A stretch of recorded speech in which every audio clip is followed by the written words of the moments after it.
Ladies and gentlemen, we are the Conscious Partners Network. We are Rockers Corner Radio, Alive. Stargate Promotions Radio, Alive. Kingdom Nubia Radio, Alive. Storm Vibes Radio, Alive. Ito On Air Radio, Alive. Culture Vibes Radio, Alive. Roots Dynamic Radio, Alive. Afro Carib Radio, Alive. Reggae Wave Radio, Alive. Reggae Storm Radio. Alive.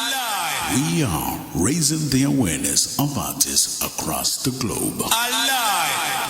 Stockade Radio to the universe. You're listening to the People's Station. Stockade Radio, a division of Stockade Promotions. To the universe. A proud member station of the Conscious Partners Network. The Reggae Business Talk Show is a show about knowledge, a show about information, a show where we arm you, the artist, with the tools needed to navigate your way through the music business, the business of music. Sit back and relax and listen. This is the Reggae Business Talk Show on Stockade Promotions Radio. To all the listeners around the world, Stockade Promotions Radio presents to you the Reggae Business Talk Show. You're in tune to Stockade Promotions Radio and the Reggae Business Talk Show.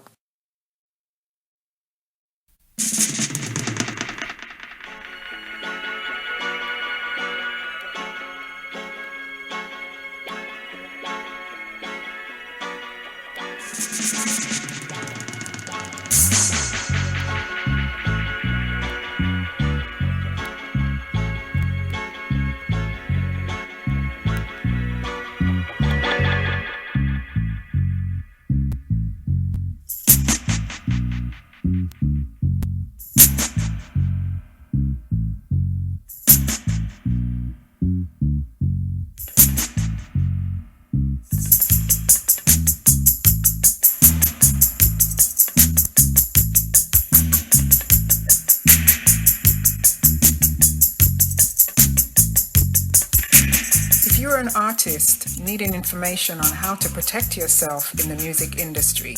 Tune in every Sunday on Stockade Promotions Radio to the Reggae Business Talk Show. Learn about copyrights, intellectual property, and more. Hosted by The Scientist.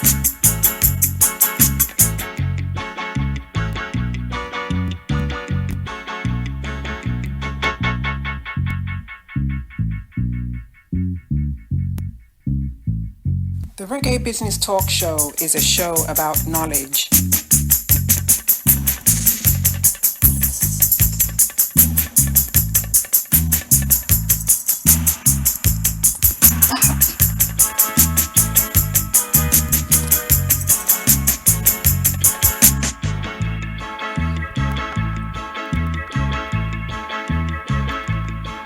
All right. Can anybody hear me? Can everybody hear me? Mic check. Hi. Okay. Loud and clear, General. Thank you. I needs to do some tuning up. Nothing's the same every time I'm on this radio station, so please forgive me, ladies and gentlemen. I want to bless up each and everyone who's logged in to the Reggae Business Talk Show right about now. Going to bless up Mr. Busby for an awesome show. Who do we have in the building? Let's start with the introductions. Scientists, introduce yourself, sir, please. Yeah, hello, man. Hello, everybody. Have a blessed day today. And I'm the Scientist, aka Overton Brown, here as your musical advocate. Thank you very much. Fitzroy. Good afternoon. How Well, you first, I doing? must say thank you again to 10 Star General and the Stockade Network for this opportunity to present the Reggae Biz Show.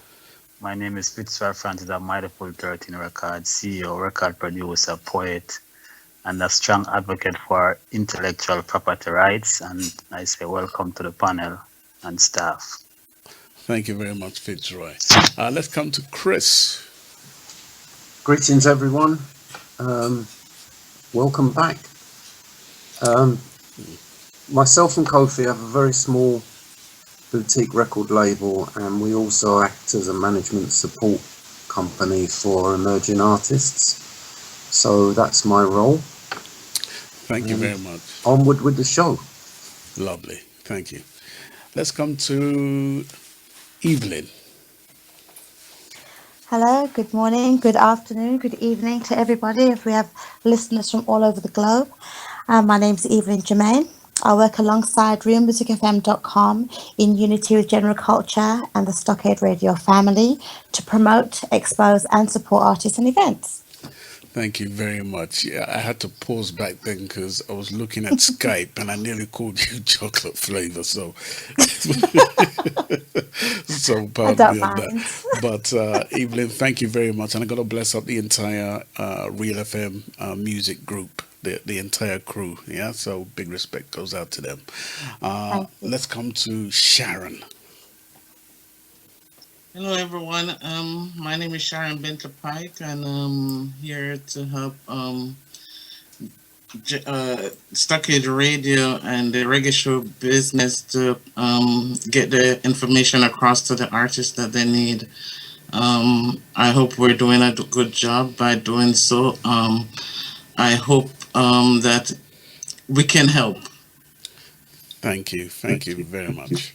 And you're doing a tremendous job, Sharon. We appreciate all the work you're doing so far. So God bless you. Yeah. Thank you. Let me just introduce myself very, very quickly. I'm General Culture, the CEO of Stockade Radio, Stockade Records, and everything to do with Stockade. That's me, alongside Lady General. Lady General cannot make the show today.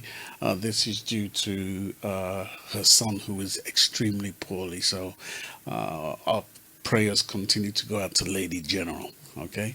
Also, Roddy Campbell hasn't been able to make the show. This is due to his new job change, and his schedule has changed so much that he isn't able to make the show just as yet. Anytime he's able to make the show, Roddy Campbell will be part of the panel once again. Okay. Let's kick off the show. Now, I'm going to come to Chris on this one, because we had a message from Isha Bel, right? And basically, we're going to kick it off with that right now. We're going to deal with her question, the role of pros, I guess that is, right? That's absolutely right. Right. Tell us about... Shall I take it away? Yeah, you take it away and deal with this particular question for me, please. Okay. Aisha's asked us to clearly explain the role of the performing rights organisations, which we'll do. But just to reiterate on a point, and it's to do with copyright and the registration around copyright. Funnily enough, the Jamaica Intellectual Property Office really do explain copyright well, so I'll read that out if everyone's all right to start off, yeah? Okay, go ahead.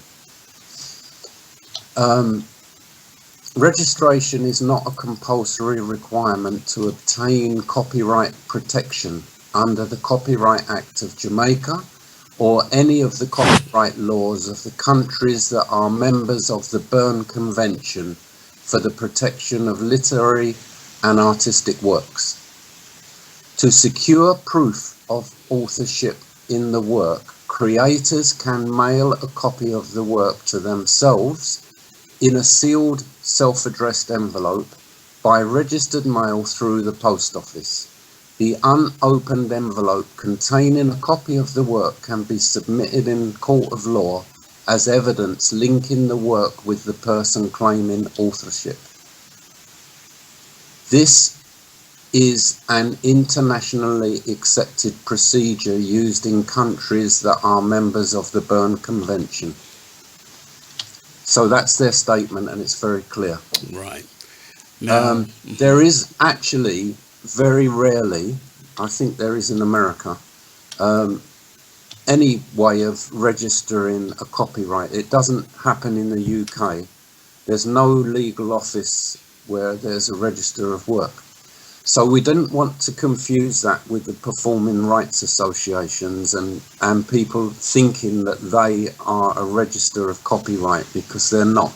okay. They're just a secondary public record for those companies who then act on your behalf to collect any royalties that are due to the copyright owners, and also to issue licenses for any use of the work. So that is their role. It's as plain and as simple as that. Right. So they're more to do with the monetary side of copyright and collecting due royalties and issuing licenses for use of the work. Okay. So would we have covered her question that she wanted answered? The Yeah, she wanted us clarification? to clarify the role of those performing rights associations, which is PRS, JCAP, Right. BMI, ASCAP. They act on behalf of the copyright owners to collect any money that's due and also to issue any necessary licenses for Right. use of the work. Okay. To clear it up, it's performing rights. Yes. If you're a performer, you have to register with ASCAP or any of those people that's who collect on your performing rights. So that is anytime it get played on the internet, anything like that, they collect that money for you. Okay.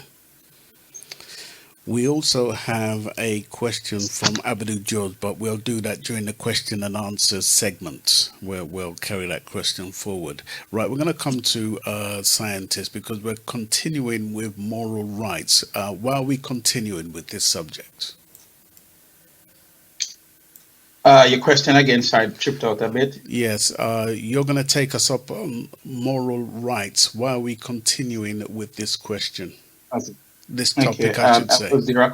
Was there questions from the audience? No, I'm asking why are we continuing with this particular point?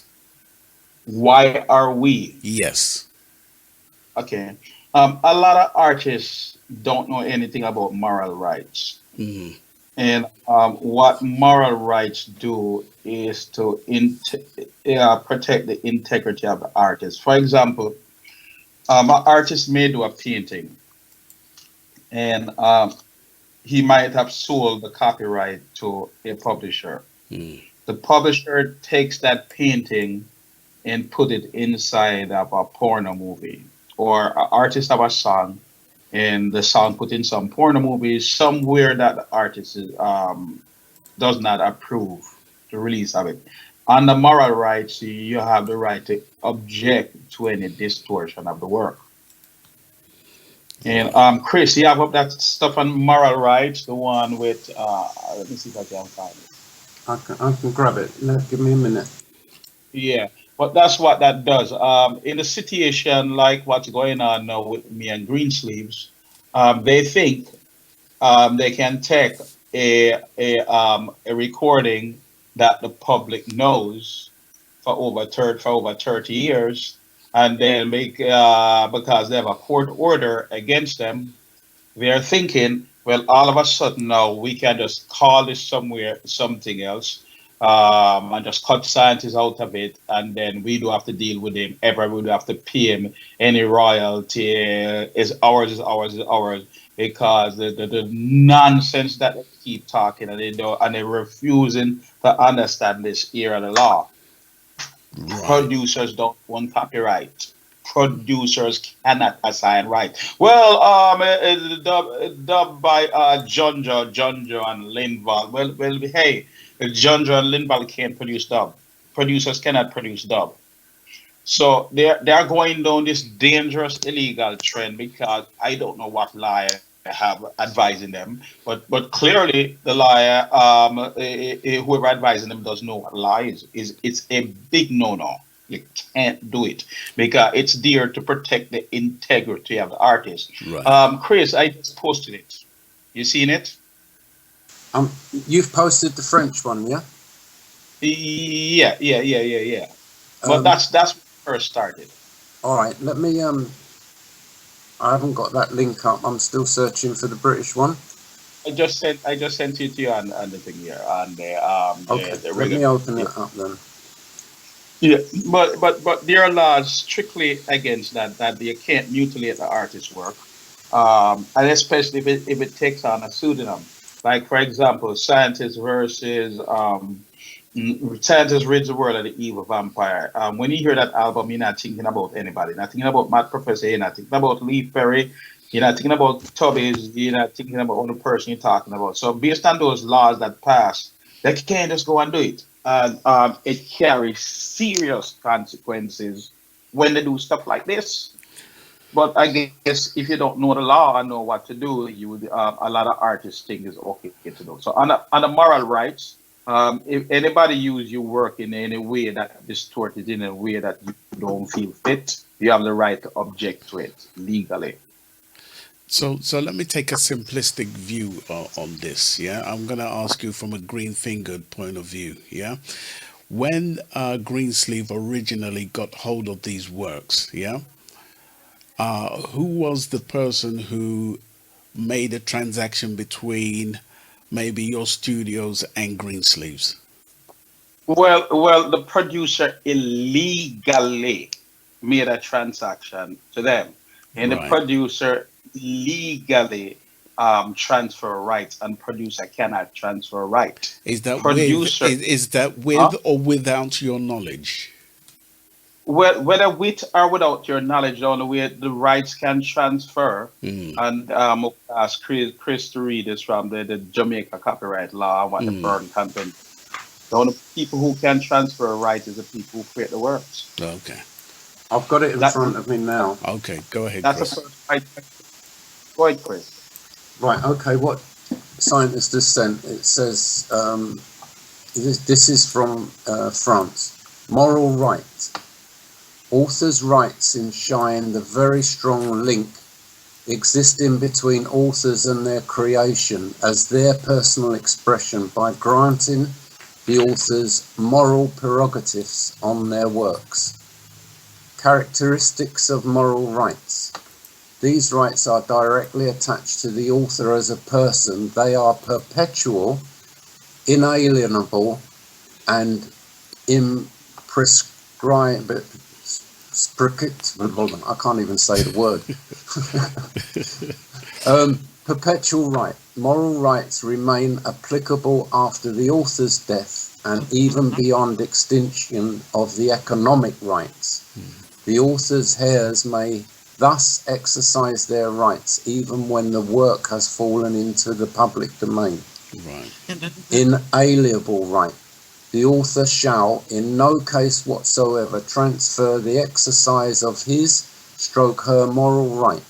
No waiver to this right can be included into a contract, otherwise it would nullify said contract. Imprescribable right.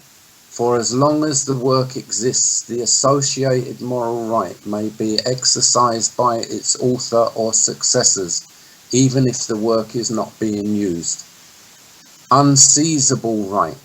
If the work already created and the proceeds of its exploitation are liable to be seized by creditors, as the case may be, the latter may not demand that said work be divulged for the purpose of recovering the monies due by its author. That's the characteristics of moral rights, and then it's got author's prerogatives. Shall I relate that as well? Yeah. Let's hear that one. Let's hear that because I'm interested in hearing that. Please go ahead. Okay. Yeah. Author's prerogatives. Several prerogatives are associated with this moral right. The French Code of Intellectual Property states that an author shall enjoy the right to respect his stroke her name, authorship and work. Right of disclosure. By stating that the author alone has the right to divulge his stroke her work, the Code of Intellectual Property acknowledges that she alone is entitled to make or not her work public, except in the special cases of audio-visual works. This is a very strong claim in that no exploitation is possible for as long as the author has not accepted disclosure. The terms and exploitation media of such disclosure to the public are also at the discretion of the author. Okay. So, Authorship. There's 4 points. Authorship. Okay. The regulator authorizes any author of a work to associate his her name with such work. Authors however, are entitled to remain anonymous or use a pseudonym. Respect for the work's integrity. The author may object to any alteration, suppression, or addition liable to modify the original work, whether it is in form or spirit. And the final one is right to withdraw or reconsider. Subject to fair indemnification of the party to whom work has been assigned, the author may decide either to alter the work, the right to reconsider, or to discontinue with its exploitation, the right of withdrawal at all times during the term of his/her contract, and with no obligation to justify such a decision. Wow. So does that mean any contract that might have been written between a producer and Greensleeves gets overridden by this particular law? Of course. If you ever wonder why Mickey Mouse never fall into public domain, right, is because of you ever learn him divulgation rights. Right, I haven't You heard of remember? that. You remember I shared that one. Sharon, you have it? No. Divulgation right. Fitzroy, you there? Ivigation. Yeah. Sharon, see if you Yeah. can locate that for us, Yes. please. Yes, scientist. I'm looking. Right. Yeah, the Yes. navigation right is there too. Yeah, but yes, and please, I'm going to say it loud and clear. And the only people who is not going to like this is producers. And if you notice, everybody come on the show is the same exact complaint. The producer, the producer, the producer, the producer. Because that MVP, Chris, when Chris was doing record, he was a little boy. His mother don't know anything about, Miss Pat don't know anything about music law. And they grew up and everybody believe in the producer, the producer. Hey, the producer have very limited. There's nothing within any of these laws says anything, not one scintilla, not one word about any producer. The producer need permission from the person who are the persons who create the work to do anything at all with the work. That is Scientist. law. Yeah. Yeah, and in retrospect, a producer can also be a creator and owner of the copyright work if he put physical input in it. 'Cause what we still want producers to understand. So if them put them creation work into it, there are also ownership and control, but them still have to consult the artist in whatever judgment they are doing towards signing a distribution agreement or whatever. You know, cause Well. you know it's right. Cause we just want them understand the moral right is the rights of creators. You know whatever. Yeah, So yeah. the producer can have creative Of ideas course. that Of you course. make an artist become a part, and you understand. So But that's producer has been redefined. Producer Yeah, has been redefined. As a producer and a programmer, I learn and I understand more of these rights. It have put me in my position for know say yes, the right But is the right. here's what the law says. And What the want law them says. understand so them don't feel oppressive like we are just say producer don't have rights. They do But have producer- rights. Their rights have to be creative or created Yeah. by them. Yeah, but here producers have rights. Producers Yes. do have rights. As what him say, if you're a producer and you have some kind of a creative input, like if you're a producer and you come to the studio and you tell the bass player what him want the bass player to play, and so forth, so forth, you tell everybody what they want to do, then in that sense, then you're a producer. And then you are entitled to the writers, some of the writers share if you didn't write everything 100%. Now, in the case of these type of producers that in Jamaica, specifically like John Linval, they dropped off the tapes from what one guest said last week and they leave. They were never ever there when the session happened.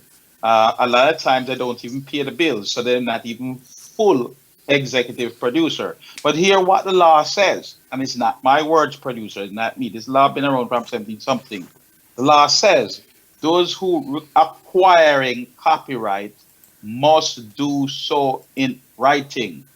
There is no implied waiver of copyrights. And in one on the moral law, they say it's perpetual. That means it cannot be changed, cannot be wavered. Right? So they make a very, very, very, and then Chris, if you go down further, on the moral right, it's prisonable by jail time. Yeah.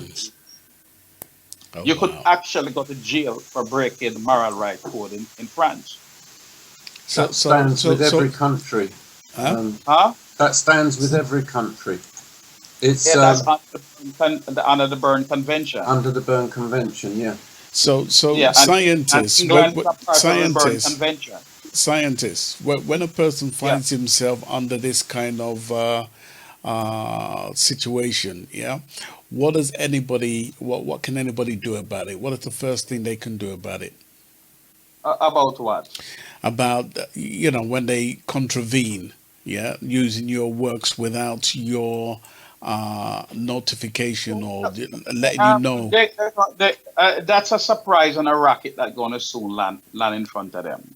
Look here. Yeah, as one of the documents, I have the right to object. They cannot separate me from that work because when you look at the outrage on the internet, they can't do anything about it. They already broke the law, so it doesn't matter if they have one of their spy listening to go carry back news. Please go tell them because it's already too late. They already broke the law. Because I know a Right? few people are going through the same thing, you see, and it would be very interesting to know what they can do about it. Well, if once the work take on a pseudonym, like time a year, like say again example, I shot the sheriff. Hmm. I think Eric Clapton right it, Bob Marley perform it, and for some reason, I think Island put it out, start having problems with the Marley estate. Right? They can't go name that thing and say we're going to call it Peter Touch now. I shot the sheriff. It's the same exact thing they're doing. Right.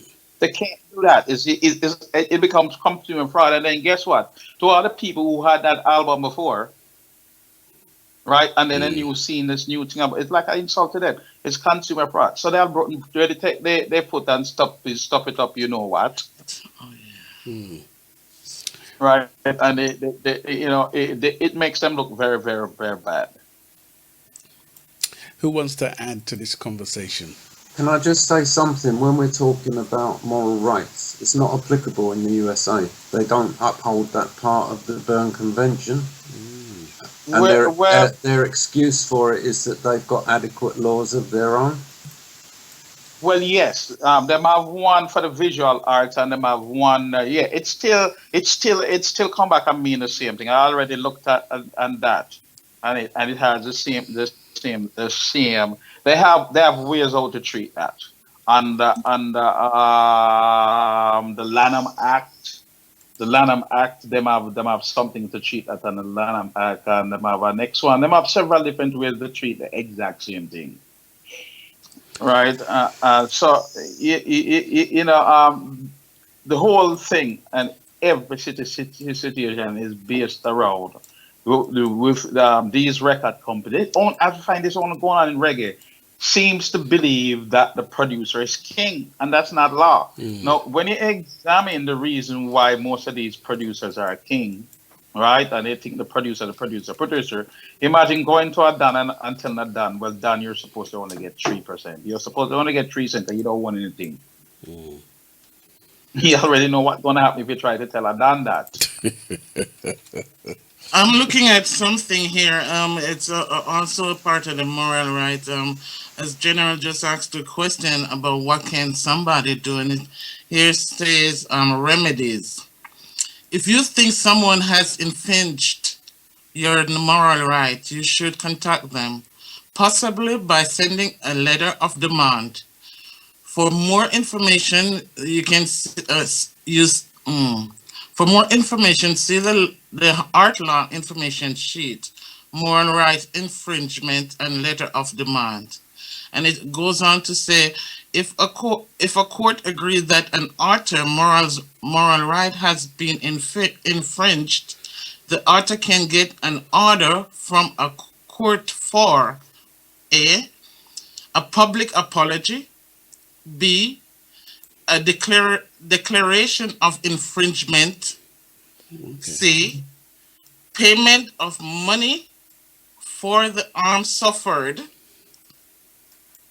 D, the person to stop the infringement, an injunction, or an order that any false attribution or derogatory treatment is removed or reversed. Okay. I just like to pop in and correct something here, just in case we get caught out again going forward. Bob Marley wrote "I Shot the Sheriff," and Eric Clapton's was a cover version. I thought it was the other way around, if I'm not mistaken. No, definitely Bob Marley wrote the song, and it was Eric Clapton recorded it a year after as a cover version. Okay. Yeah. Well, thanks for the correction. But as you can see there, they have people advising them who don't know what lies. That would make a stupid move. So they're going right back around to square one. Going right back to square. You can't sell it. You're trying to get around the court order. You can't get around the court order that way either. So don't know what they're going to do. Stupid. How stupid. Thank you very much. I know Chris. I hope your lawyer's taking notes, but guess what? Your client already run the red lights. It doesn't make any difference. I already broke the law. I want to read a question from Jen. Jen is asking in the chat room, hasn't a law been passed in the USA so producers and engineers, etc., now have some rights? Of course, yeah. Based on my case there, because with my case there in New York, they was trying to say I'm not an artist, right? But Congress passed law that recognizes now remixers as artists. Right. It's an art form. Look here, we're dealing with a little dirty, crooked business, and I'm not scared to say too much crooks in reggae. Too much. It become an unregulated heaven for those crooks and all kind of people who want to do all kind of an immoral thing together and pretend like them some celebrity. And when people like me who really know them, know that the public really support it and don't know that most of them is a scumbag. That's what it becomes. A dirty place of all kind of a scum. But to come in on that, I would suggest, based on copyright and moral rights, that if somebody wanted to do a remix, they would have to get permission from the copyright owners in the first instance and get a license to do that. Well, it says that if the original author feel that it's a way I call it, it dilutes them work, or somebody do a cover song of the song and put it into a movie or something you don't agree with, you have the right and the moral rights to reject it.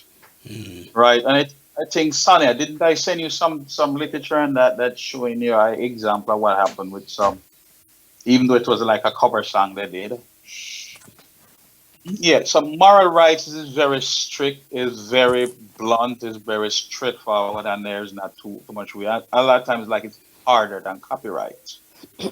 Abadud have a question. He is asking, how can you deal with a performing arts royalties company who you have been with for 40 years, and they say they have no royalties for you the entire time, and yet you have heard your music played on the radio during this time?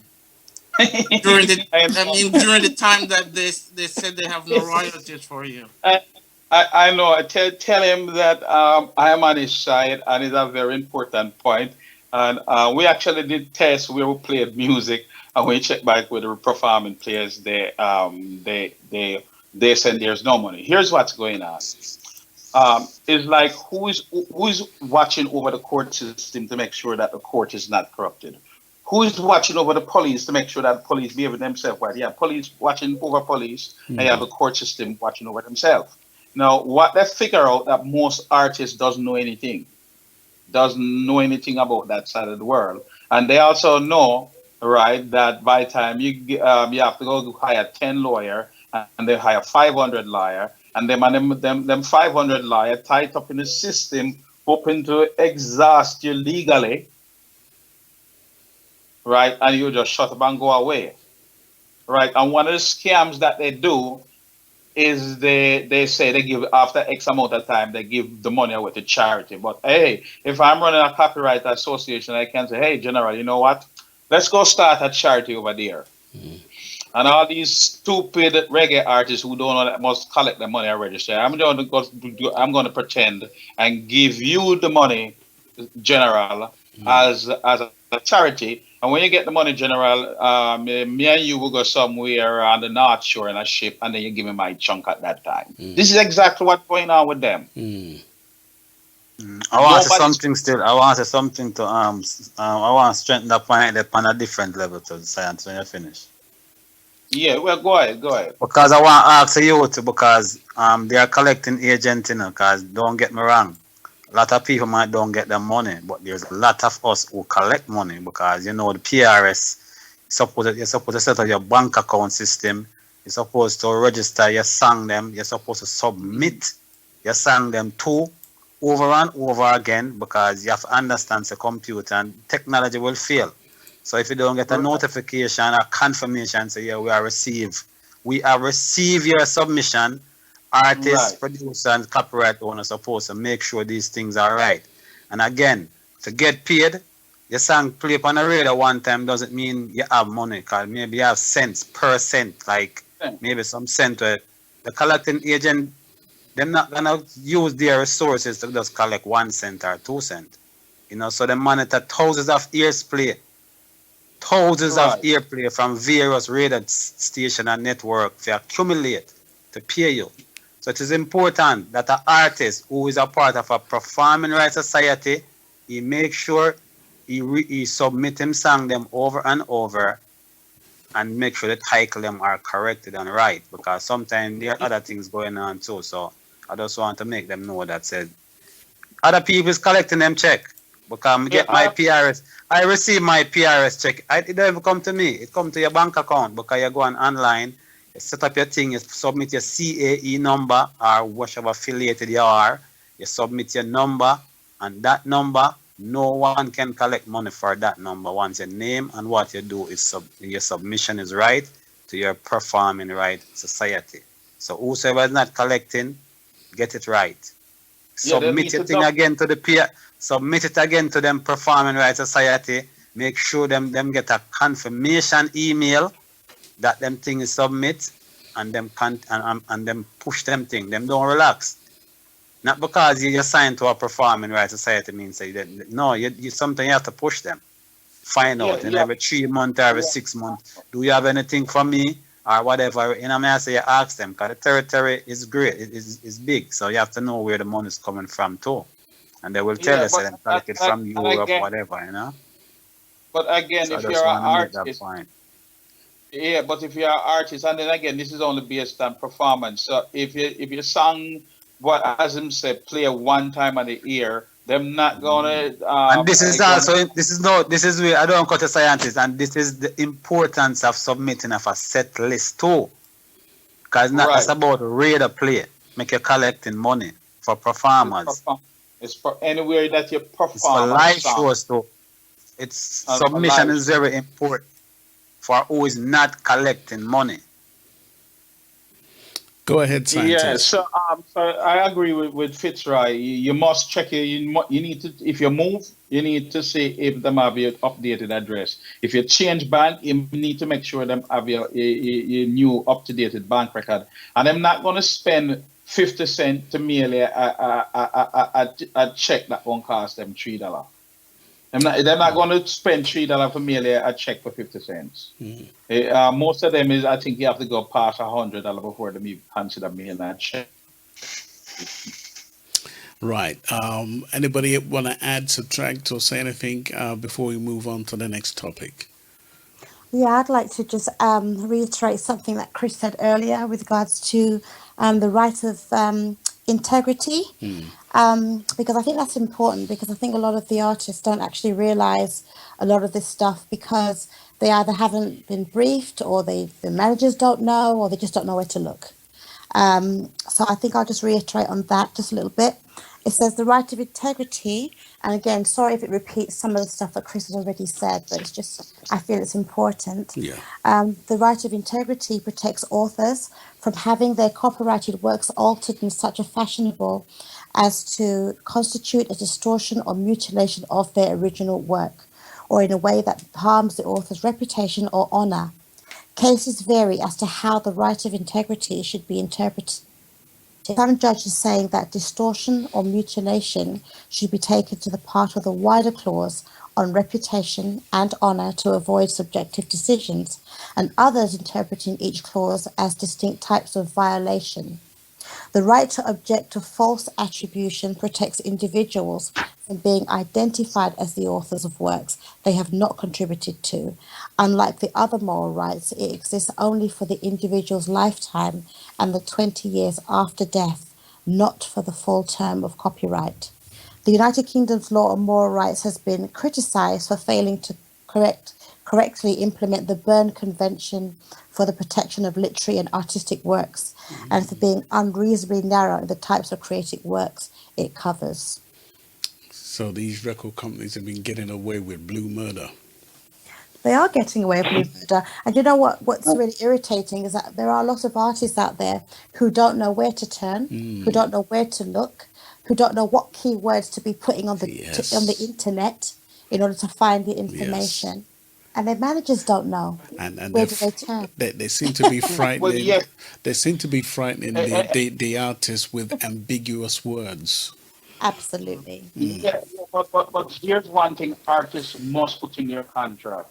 Moral rights, and you must never ever this away moral right. You can't even sign it away.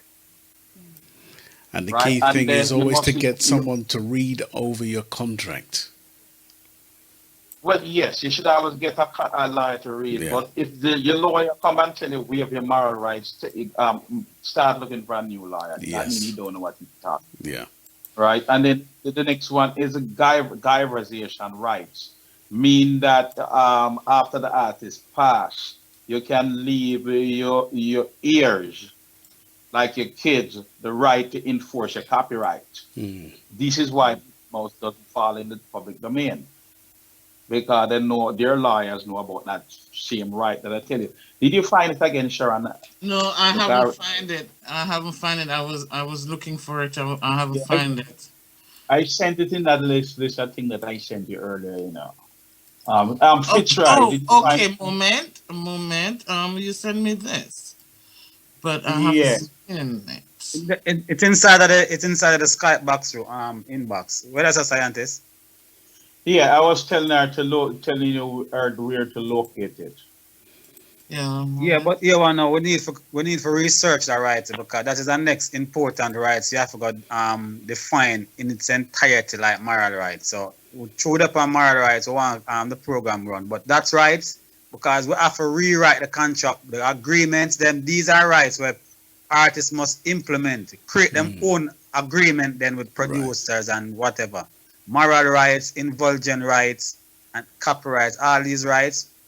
We have to go recreate the agreement, them scientists. Because we know the lawyers them are working for the record label. And we have to protect the creators and the copyright owner by recreating the laws. Because the laws are there, but they are not carried out in contract. Yeah, they are there, but the poor artists, they don't know anything, and then them can't afford counsel. That's why I'm saying to these artists now and whoever in the industry, rewrite an agreement. Define what you want inside of their agreement, like moral rights, indulgent rights, you know, the wheels of the right of wheels and whatever, you know. Yeah. So we rewrite the book, you know. We have to rewrite the book, scientists. Believe me, we have to Scientists, rewrite the book. I must Right. Even myself as a producer on the Reggae Biz show, I can tell you this. Just like how I bring awareness with the set list, I've never known about moral rights. And more I read it, I didn't want to elaborate on it yet until I fully understand. That's why I really request you to bring back these topics, and trust me, there's a lot more to learn about it. Okay. So are we done with this topic now? Can we move on? Yep. All right. So let's talk about dub plates and specials. While we're talking about dub plates and specials, who wants to take this one up? Hello, How about Chris. for Chris? Chris, I'm looking at you guys. start and then we will elaborate on it. You guys have got more experience of this than me. It's this All right, clearly a Science, thing that attaches to the General. reggae industry, Yeah. and it's not anywhere else. Do you know what I mean? Well, I understand it, but I just wanted it to be clear, and especially from a copyright point of view. Yeah? Yeah, well, I think what Chris talking about is, and he have a very strong point. You will see a sound, say, whatever sound system, and they would be selling a CD or a cassette or whatever they're selling for download with everybody's song in it. That is highly illegal. They can't do it. On the other side of the coin, if somebody nobody that's a part well, yeah, let me leave that this. They can't do it. They can't take a bunch of everybody's song, put them together, put them in a format without any permission from all the people and start to sell it. but With, they seem to be with doing it with their permission. Well, if everybody wants to do it, but I don't know how to do it because it would be a lot of permission they would have to get. Because you know some of these dancehall, is over 20 artists, right? And it's more likely that they do, based on the nature of things and the history of things, it's very unlikely that they didn't contact anybody. Right. And if they contact everybody, it's going to be how much over 20 artists. And then is all 20 artists going to say, I want you to do it for me for free? I don't think so. Well, you And then see, they're supposed to pay mechanical money on it before they manufacture it. So I don't think they contact anybody based on the history of the business. something that's been going on for over 40 years. Well, it's a double-edged sword, you know. It is. Things like that, I kind of don't say anything to it because it's like a form of advertisement for the artist. The only unfair part about it is that if these tapes sell very well, Yeah. then what the person who illegally put the recording together is benefited from monetarily or economically. That's what it refers to, economic, right? And then you have an artist like Junior Biles, who are probably glad for the $10 that his song earned. Is lying in the trash can. Yeah. So it's not fair. It's not fair, and I don't know if any artist. Sometimes I can understand because you're giving the artist publicity, but I think a lot of these artists now get enough publicity and they need to start getting paid. I think the more we seem to wise up, then our eyes seem to open up a lot more, and then we want to take control of our works. I think that's what's happening right now. Mistakes have been made in the past. I think one of my biggest issues, maybe with dub plates, would be if I've given my rhythm track to an artist to voice a rhythm for me, and then I hear my same rhythm being used as a dub plate for someone else. I think I've flipped, my lid, most definitely. It is a double-edged sword because Without my permission, that is. the only way these artists could get output to put out them thing in anything is the same dancehall. And same way like YouTube. I think about it, a lot of people putting up free YouTube What I think YouTube need to do on Spotify and all of this, because artists not making much money out of it, is put a link back to the artist. So if the artists have any merchandise, something like that, they go back to them, and so they can at least get back a kickback on it. So it's a form of advertisement for the artist if the artist is going to do show. But you know, the best thing that satisfies these artists now, they don't want no more advertisement. They want money.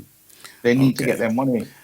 Okay, let's take an artist like Junior Bowles, for instance. Okay, he hears that some of these doublets are being sold on maybe iTunes and most of the downloading stores. Yeah. Now he wants a slice of that. Yeah. What can Junior It Bowles should. do? What can he realistically do? Well, first he's an artist, and he could send iTunes a take down notice Hmm. as the artist.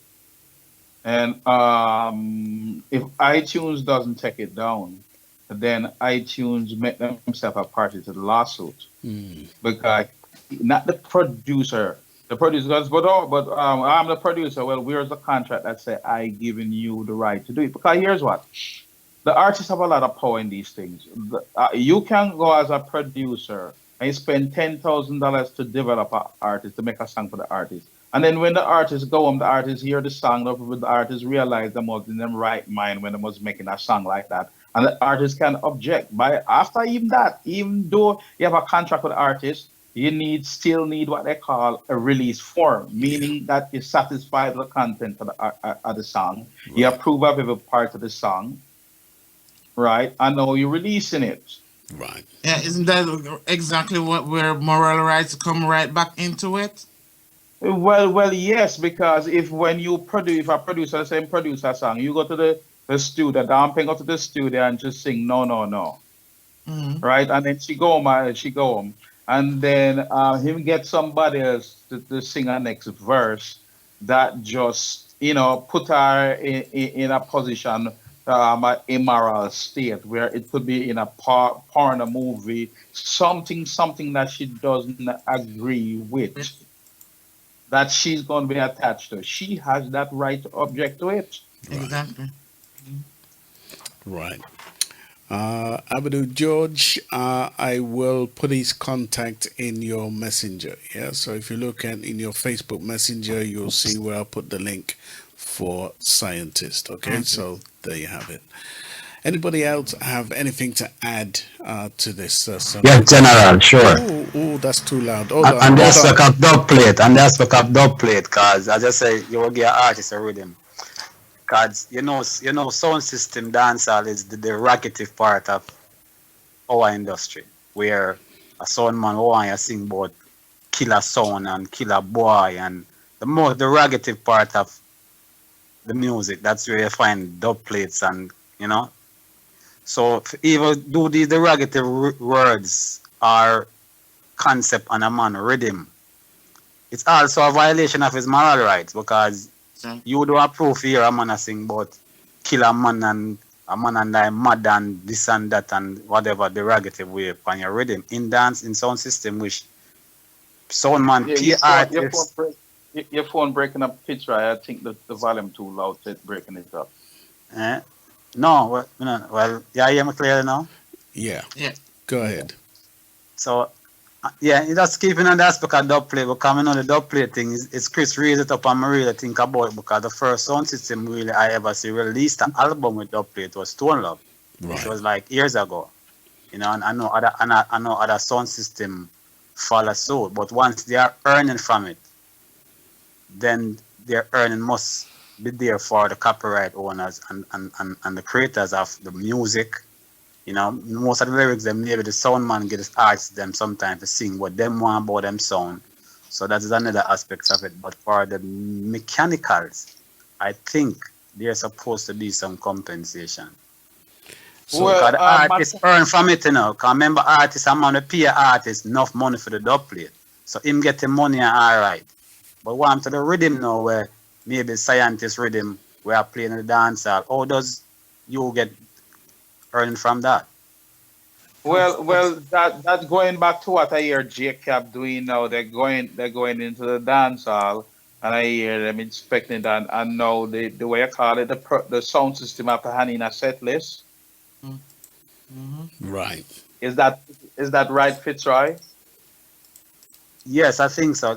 Brother can be elaborate more upon it. I think You as an brother ASCAP, Campbell. because I don't really focus on the ASCAP in Jamaica.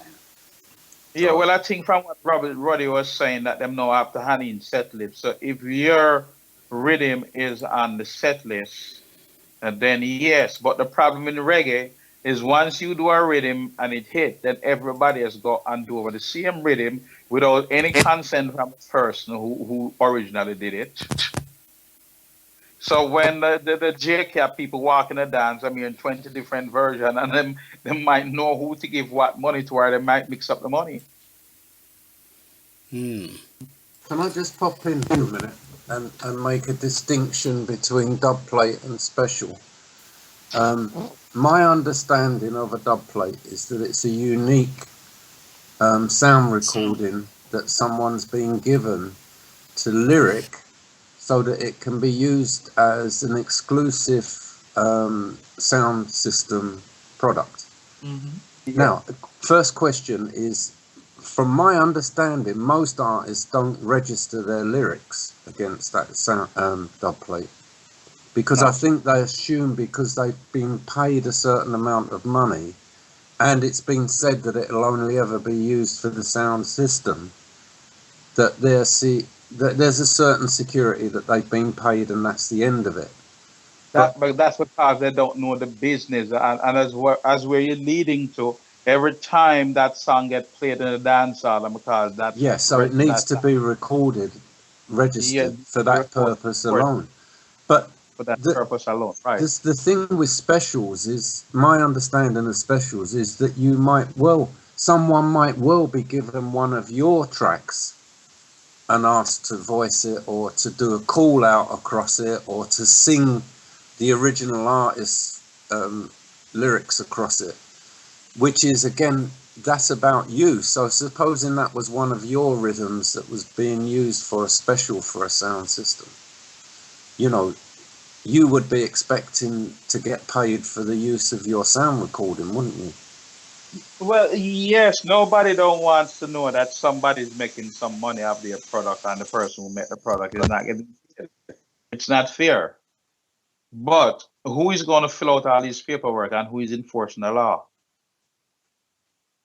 That's really why I wanted to, the subject matter came up in our discussion was about just clarifying to people. But from my perspective, everything's been said right now about every artist should record their lyrics against a dub plate with their Performing Rights Association so that they can collect.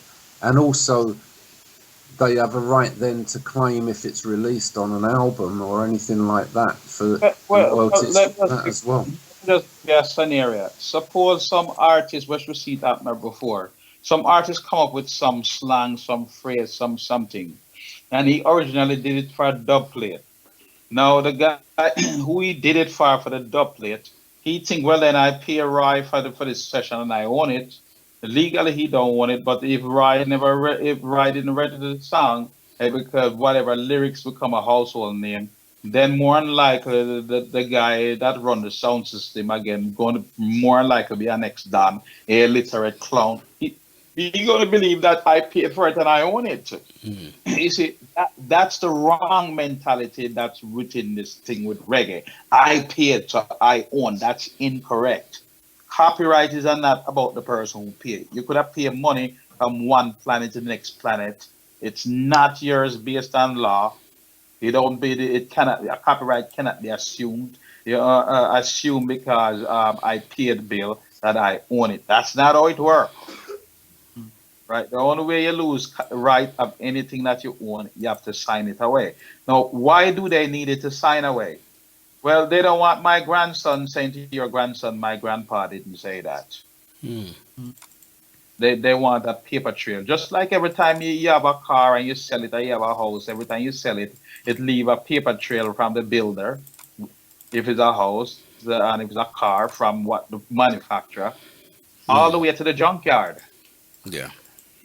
You know, I can't go say, yeah, general can't say, oh yeah, him give me the house. they would laugh at him. The land and title place wouldn't give him one dot on a piece of paper. It's the same thing for motor vehicle. You can't go say, yeah, General gave me the car is my car. They would laugh at you. They ain't gonna give the title in the car. They want it in writing to cover their end too. Yeah. Because I'm thinking about this logically now. Because I'm thinking to myself, for every time somebody comes in to ask the artist or any soundman who asks the artist, for a dub plate, he's going to have to give them a contract to sign that you're not going to use this for A, B, C, D, and E. Well, they should, because again, the lawlessness that involved in reggae. Most of these people is kind of innocent. They really don't know what they're doing. Because imagine us saying to a sound man, well then I hear my dub plate playing inside of a prostitution house, and I object to you playing this dub plate in this prostitution house that you play every week. That's come under moral rights, right? And then the sound system man is going to say, but I pay for it. And the artists who know the law are going to say no, and the sound man going to say, but I pay for it because this mentality. I know when you go to a supermarket to buy a loaf of bread, it's yours. Yeah, your bread as long as you have the receipt, but not when it comes to intellectual property right. The only time you lose your rights, you have to sign it away. That is the law under the Payk Convention. Just sign it away. You hear that? Oh Lord. Can we move on from this, or does somebody have anything to add? Yeah? No? Okay. Can we move on? Right. We've got approximately an hour to do the question and answers. This is where we come to Evelyn. I've also got one question to ask from Abdul George. We'll do that towards the end. So we're going to hand over to Evelyn. Okay, thank you very much. I have a number of questions this evening. Okay, I think a brilliant. couple of them are going to take. Okay. I think a couple of them are going to take a long Could you also, explanation. sorry to disturb you, to interrupt you, I should say, but can you mention the name of the artists who are asking the questions, if they don't mind their names being shouted out on the radio? Yeah.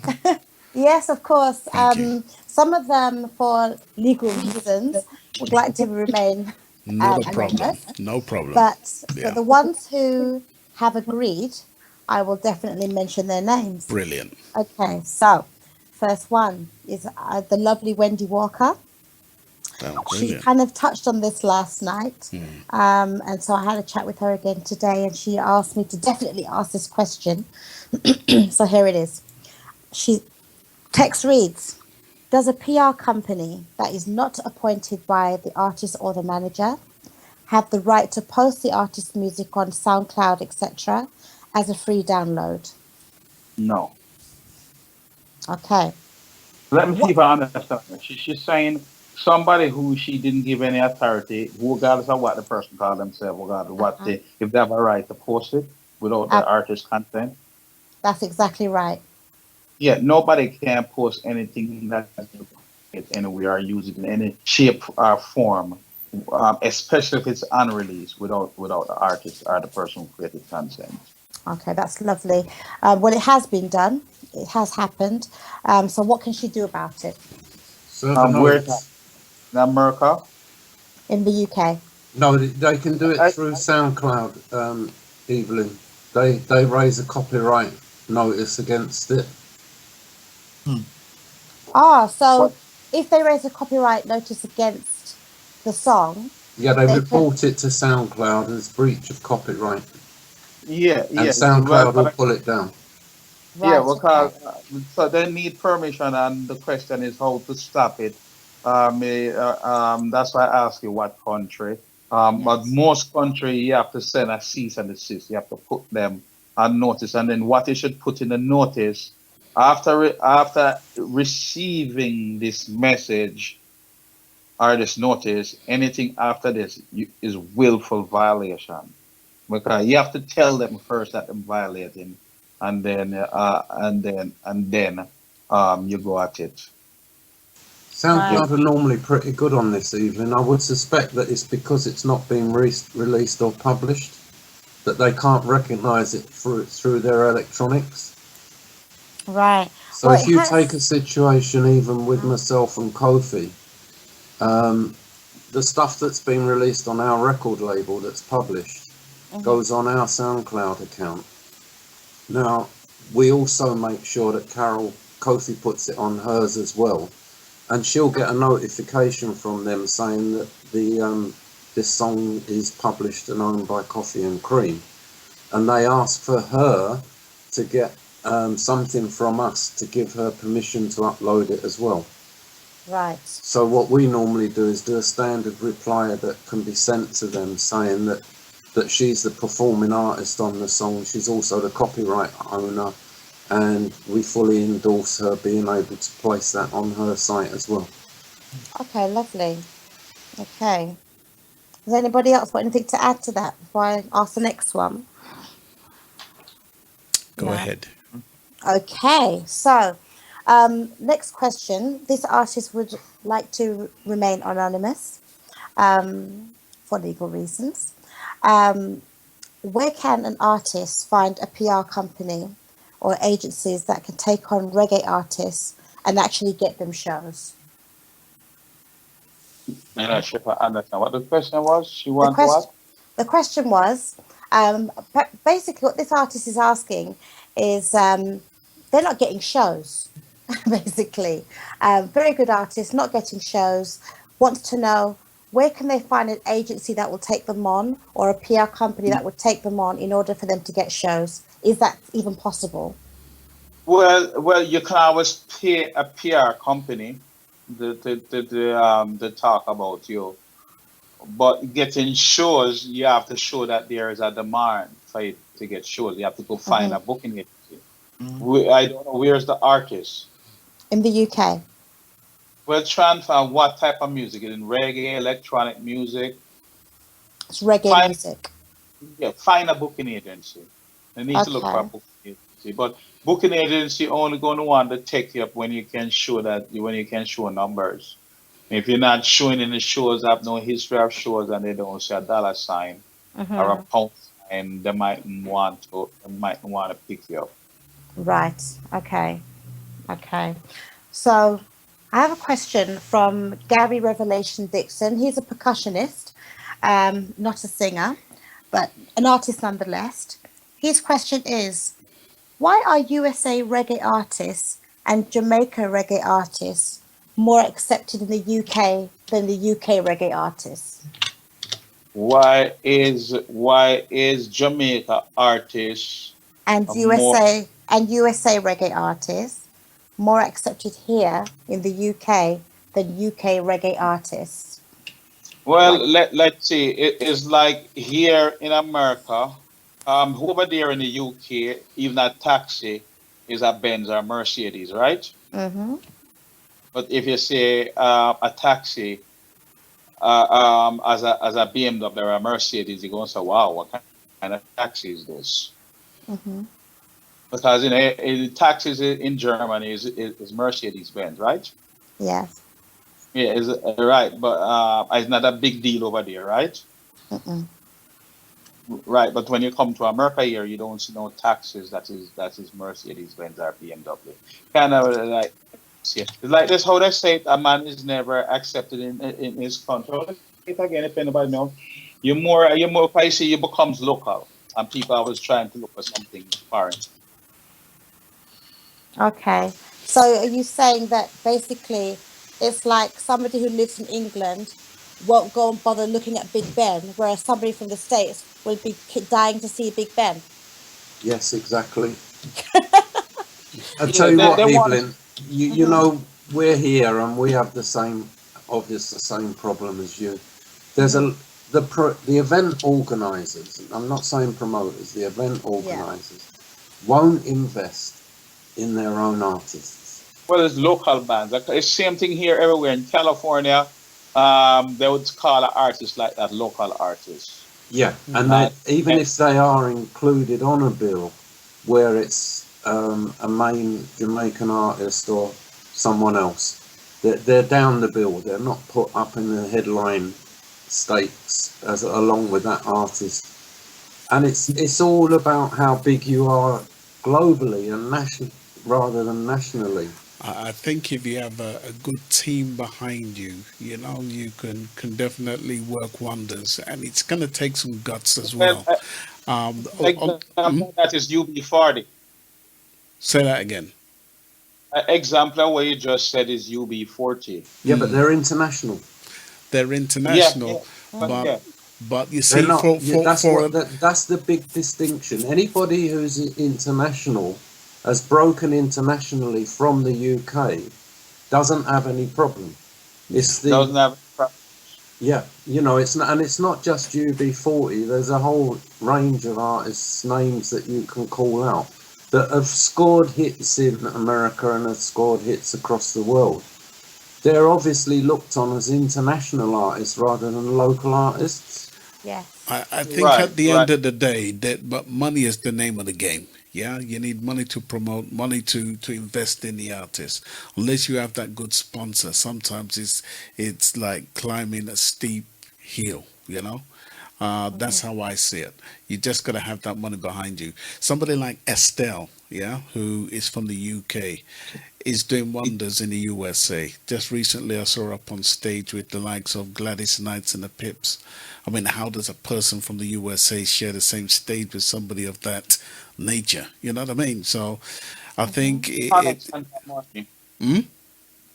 Connections and money. exactly. You know, so you have to have the right connections, and I think we just have to apply ourselves, you know, and just know that we can do it, we can make it, you know. But it's going to take a lot of guts, you know, for us to change the game. I think a lot of things has helped in our demise also, where, you know, the UK government has taken so much away from us, and now we're trying to claw ourselves out of this big, massive, steep barrel, so to speak. Everything seems to be in Europe. At one point, UK was the capital of reggae music, and now we Not seem that to way have, anymore. well, we seem to have lost it all. Yeah, well, you've got to remember as well about the demographics of the audiences that you're playing to. I mean, you know, if you look at, you've got to generally look sorry, at the... Chris, 1 second, Chris. Sharon, could you please mute, please? Yeah? Thank you very much. Yeah, go ahead, Chris, please. You've got to look at what people go out and spend money on to see artists, and reggae is a very small part of that for the general population. But we've got a real problem ourselves, and some of it is sound system mentality, because there's too much reliance on PAs and not enough reliance on live music where you get real entertainment value that is worth spending money on. You really have to really look hard at this, Evelyn, because, you know, for you to come out and go out for an evening, it's not just the entry fee getting in, it's sustenance while you're there, you know, and if you're with a group of people, you're spending amongst the group. Now, you want to go and be entertained, and you want to find something different rather than just putting a record on at home, which sounds the same when someone's outperforming a PA.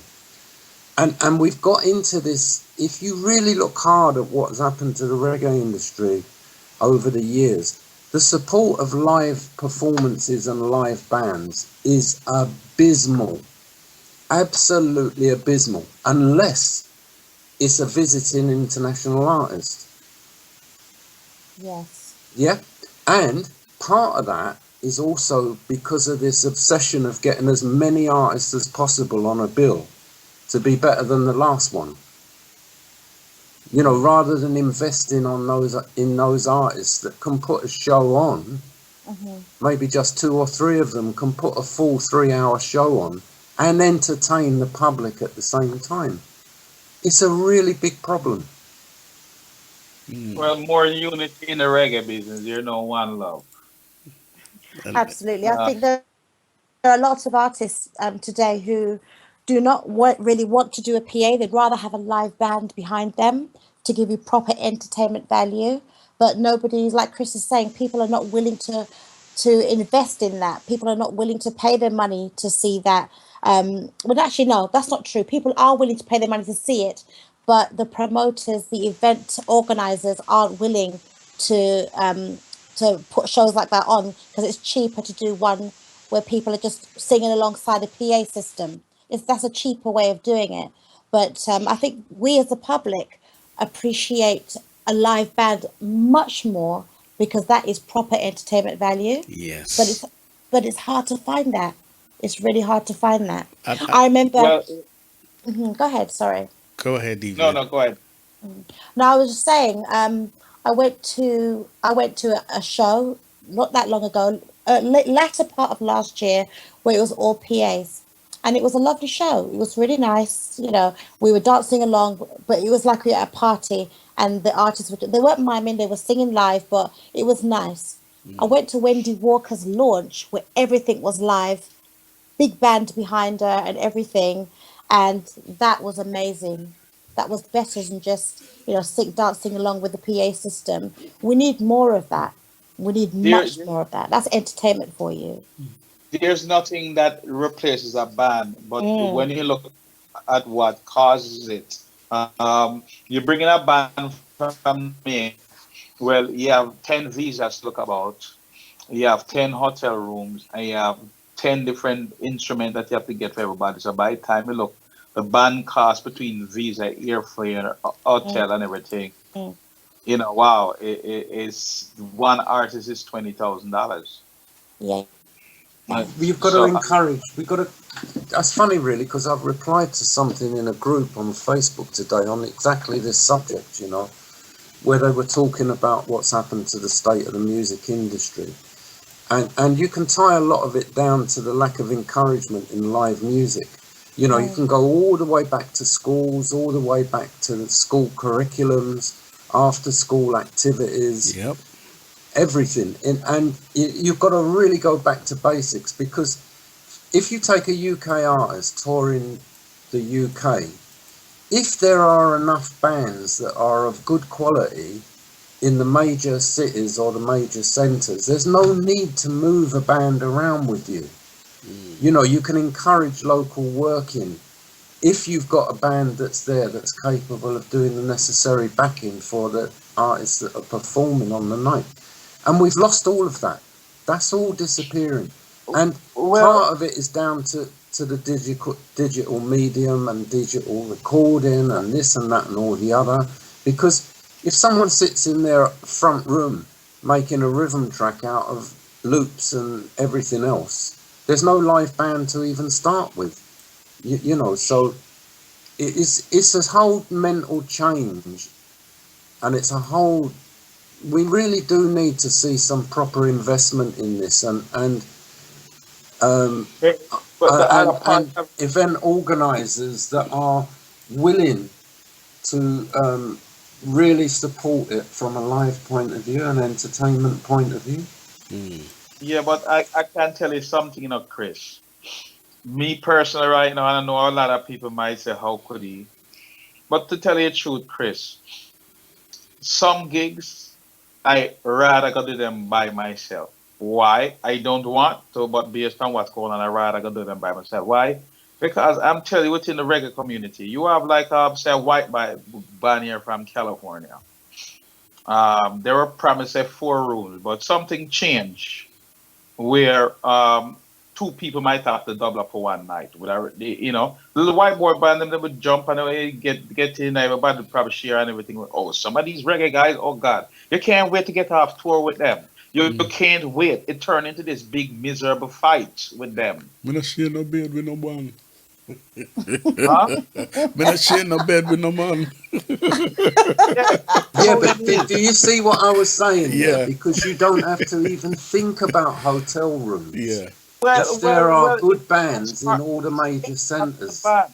It's a good band, I understand. But here's the other part. Say, our artists like Terrace Riley or the Wailers, they're not going to come in town and go pick up a band and work, right? Or like Israel Vibration, they ain't going to pick up a band and work. But oh God, being on the road with them for a week, You know, I've been on the road with some bands for a week, and I can't wait to get off tour because they're miserable, they're not cooperative, them act like them on the, you know, and for some big men, then by the time you know it on the tour bus, fight one, and then them get on stage singing about peace and love, Rastafari, my ass.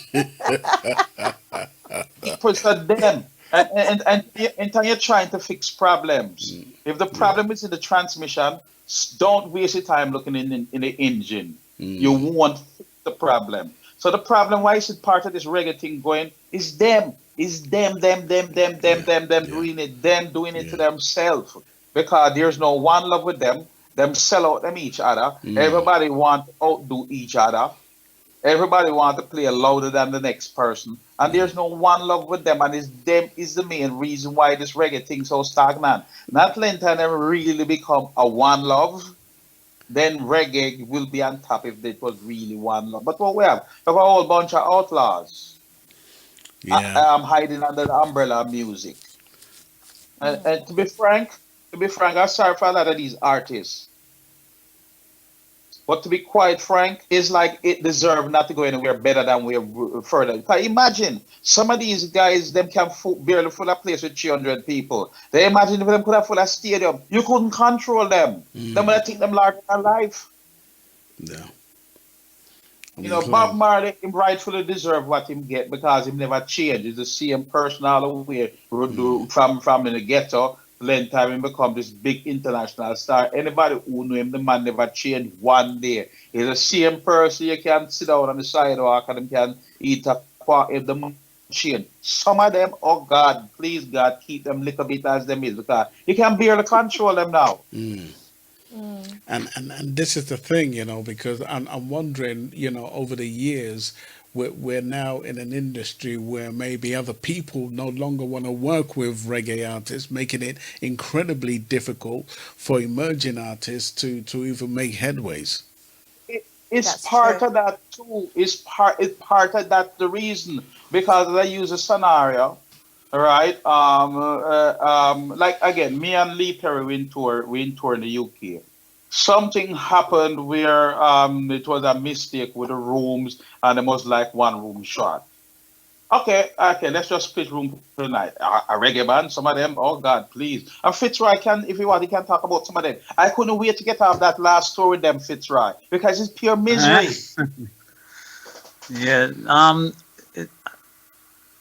It's part of the industry. It's a big breakdown on a lot of part of our industry. You know, cause going out there, I'm going on the live shows. It's a total different from hanging around studio because it's people money at risk, and people are earning money too at risk. And you know, sometimes the behavior. That's why I say a lot of promoters nowadays them don't even book hotel for artists. Them charge artists exclusive price. And the artists have got even find them own hotels and them here. A lot of promoters don't want because when a lot of them destroy the people in hotel too, they take away a lot of things and these things come from the integrity of the promoters. So in the business of music live performance, there's a lot of things because in all you have to submit a rider to a promoter. You run through your rider, it tell you what he can do and what he cannot do and what he cannot be done. But apart from that, Fitzroy, just being on the bus with them, right? I'm just telling you straight up, from town to town, it's like hell. As I'm gonna say, seeing a person is not knowing a person, but living with a person, then you know exactly who some of them are. And so you know, being on the road out there with other artists, different mind, because as much as a man we have certain spiritual belief. You have other man we have his own beliefs but when you're out there you have to know the purpose is for the people who employ them and them have to go and so work for the people, get what is due to them and just go back home. A lot of them things as we say them larger than life and them go out there and do things business life.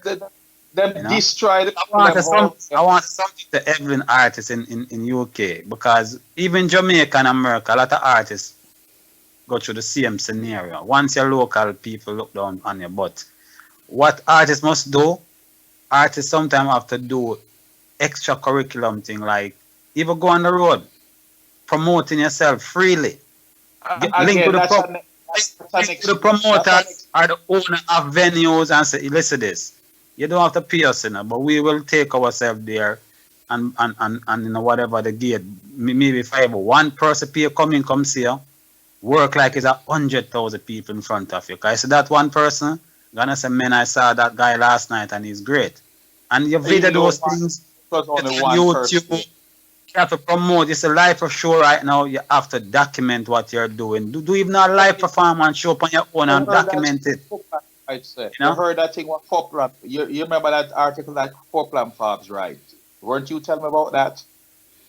Yeah, well, it was in the paper, so they don't want to promote themselves, and most of the reggae artists them causing them own problems. Just straight up, you even got to sound check with them. Oh God, don't make a white girl come by. Everybody starts showing up themselves. Scientists are promoted not and I book them unless him see it feasible to make back his money. Yeah, and but I am trying to book up money and not grossing that money for a promoter to spend visa money to bring them into the country. I'm trying to give an artist a show, right? And the artist don't ask us what the venue is, nothing. Right away, I'm on $16,000 for himself. I laugh. If it's $16,000 for pay the band, plus for bring how much people from Jamaica, plus 10 hotel rooms. And if I see the red carpet treatment we him want, with him ride and everything, then this artist, him by himself, making $30,000. So nobody is not making the money. Every money going to the artist, and then them wonder why them not getting a show and the amount of hotel room. So I'm just near screen. If I'm telling the price, I already know I'm not going to do it. I'm just seeing what else this other idiot want, and I entertaining him. Oh God, he want. And I must get a ticket for him wife too. All right, what your wife is the manager?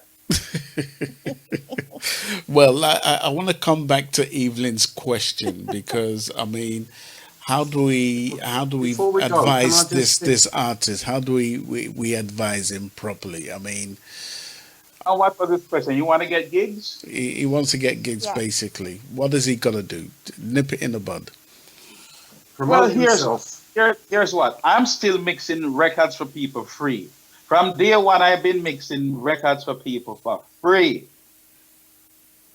Right? I'm not saying that you mustn't get paid, but you have to give up something to get something. Especially, if, you have to go, as a Fitzroy say, you have to go to your local club, go get a band together and say, hey, we'll pay for the door. I still believe in bands, because at the end of the day, what you see, especially across the world, whether it's in New Zealand or whether it's in Australia or whether it's somewhere in Europe, I mean, some of these bands, you can close your eyes and think that it was a Jamaican band playing. And what I'm trying to say, while there is this emergence of so many bands across the entire world, in the UK, I don't think there's been a proper band since Musical Youth. Or am I wrong? Don't get me wrong. I know of the Russites and stuff, but I mean, away from Russites and Musical Youth, I mean, what big band is there, really?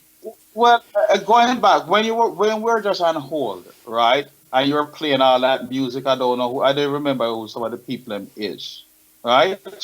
But that was real music. The composition, the arrangement, everything is good. Why do you need a band to come play? Boom, boom, boom, boom, boom, boom, boom, boom. You could get a bunch of people in the audience and tell them bang a pan like that. Of course. Why that happening? Because a bunch of people sitting down at home playing. It's two things right happening. As Christian said, a bunch of people making records on their computer. Hey, that's still not the excuse. You could still actually get a band to come and perform whatever you do on a computer. The biggest issue is them, especially one them coming from Jamaica, they price themselves out of the market.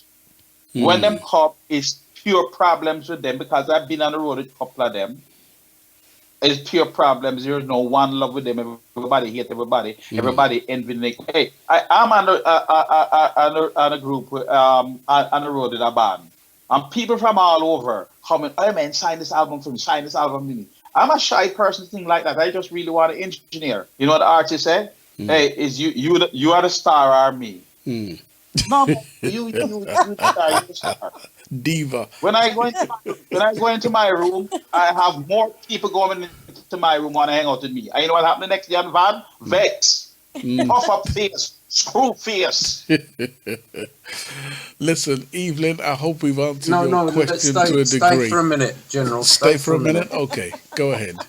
There's a very important point that came up in that conversation there. Mm. Is about the business of promotion. Yeah. Because we can't rely on the internet, but it's there to support. Now, I don't know, man, how many times I've seen gigs put on where the artists can't even be bothered to invite their friends on Facebook to that event that's been created on Facebook. Right. And that's the kind of support that is needed for the promoters or the event organizers, is to at least show some positivity from your side and gratitude for being booked, to invite all your friends along. All right, so maybe 10 out of 5,000 come, but that could be 10 that wouldn't have turned up if they hadn't been invited. Why is that not happening? You know, it's that's an important aspect of it. Yeah, but you have to understand why is it's not happening. One, most of these artists don't have any money to pay a PR team. That's the first thing. Two, most of the artists doesn't know anything about the business and promotion. Right? Three, most of them want everybody to lay down this red carpet for them. And four, some of them goddamn too ungrateful. After you do all these things for them, they think it's them make themselves. So after a while, nobody else wants to do anything for them. Me personally, right now, an artist come to me. The first thing I trying to figure out, okay, use nobody now. I wonder if anytime I start showing the light, if you're going to turn into some uncontrollable beast. Then don't care how you can sing. I find so you're going to turn into this big monster that nobody can control. I don't want to do nothing with you. I don't care how talented you are. Because little you, who is nobody, I'm watching how you're dealing with the maid and everybody. You step in, you come into the place and you see the woman cleaning the place and you can't even say good evening. I watch those things about people. Why? If acting like this, hey, is nobody already? Then him think I go invest time and him care people say hi to the person, him just walk, step by. And I look for all these things within him, the mannerism. Yeah. Okay. So if you acting like this and you nobody, then imagine if you could have full a stadium like the Grateful Dead. I'm not gonna create a monster. Yeah. I'm sorry. Yeah. Go somewhere else. Yeah. Now, just come back to the subject matter. What Evelyn was asking about, how do they get gigs?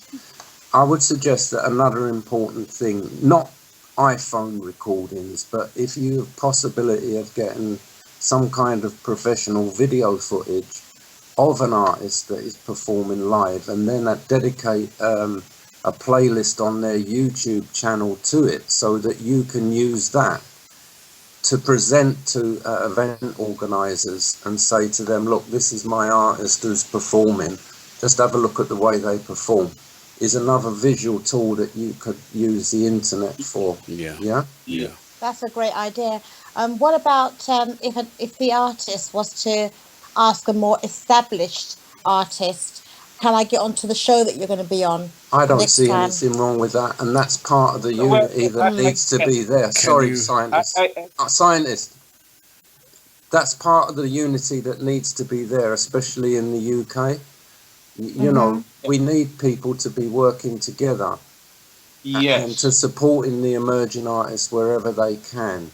You know, there's nothing wrong with an emerging artist opening a show for a bigger artist. You know, give them that opportunity of exposure. You know, even if they are in that instance doing a PA as a warm up. You know, it's a good thing to do. It shows unity and it shows support for the local community. Within this, and here's what needs to change using the same scenario. An artist coming out of Jamaica, all right, that is whoever now, I'm not saying let me go look for Carnell Campbell or Johnny Clark, one of these guys who lay at the road. They're not doing that, right? Because most of them insecure and there's no one love with them. It's part of the reason. As I say, if you're trying to fix the problem, you have to go to the source of the problem. Now that will make reggae really one love. Yeah, They're not yeah. doing that. I mean, although we have a member from Steel Pulse in our chat room, Saxman Jerry, but I would be more inclined to approach people like Steel Pulse, who from day one their message has always been consistent, and as long as he believes in himself as being an outstanding artist, because sometimes you really do have to stand out from the rest. Once he believes in himself, I would approach somebody like Steel Pulse, for instance, and say, listen, this is who I am. This is my catalog of music. If you've got video recordings, like Chris said earlier, and so forth, present those footages, whatever you have, and see how you get on from there. I wouldn't be afraid to approach anybody. Agreed. Yes, I support what he said, but again, the problem is some of these guys, not, me, I, from some, I see the person of a talent, I find a way, as long as it's not going to turn into some mans, I find a way to work them in. Other people is not so reluctant for various reasons to bring in other people in them group for whatever reason, but there needs to be more unity. It's not that way in reggae. They don't go to each other shows. They don't buy each other records. They don't play. Everybody wants to play louder than the next person, and everybody can't wait until the next person get up to go put themselves in the spotlight and want to remain in the spotlight forever until your Jerry curls get burnt out. That is the mentality of them. Well, it's got to start from somewhere. Somebody's got to be able to be brave enough to kick it off. And I think that's a starting point. Reaching out and showing unity, because the industry is definitely lacking unity, and unity is what we need. So I mean, if we have some of these big bands like Steel Pulse, who could be the front runners for this, you understand, they've established themselves, they have nothing more to prove. The greatest thing they could do maybe is to say, hey, I'd like to welcome Evelyn on stage and let us see what she can do. You understand? And I think that'd be a great. Why it doesn't happen? You have to examine. Ask yourself why it's not happening. The first thing is insecurity. Maybe like I give you an example. The first thing is insecurity. We're doing a show down here in California before Gregory passed. Right? Before we carry Gregory to the hotel room, Gregory said, like, we are not worried about rain going to fall. You know what they're all backstage doing? I want to be the headliner. I want to be the headliner. I have more records. Me. I. You know what Gregory do?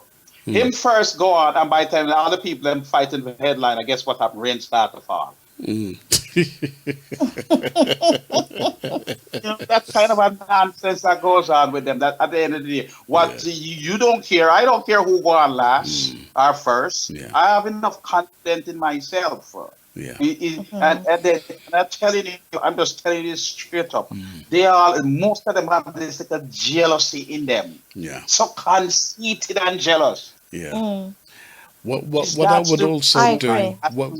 What I would also do is work on a team or people whom you definitely could trust. I would also go out as far as doing a course, myself, something to do with marketing, and building a team, because you need a solid team with you, a team that is going to share in the same dream.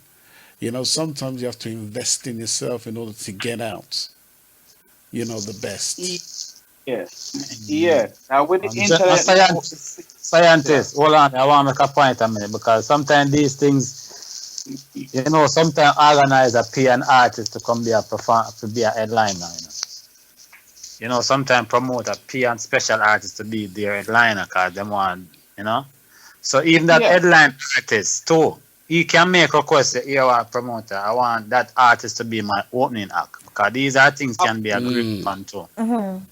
Of course, they're not doing it because Evelyn might come out. And I want explain this. That's why I said the youth name Chronics and Jesse Roy and all these youth. When you look upon them approach.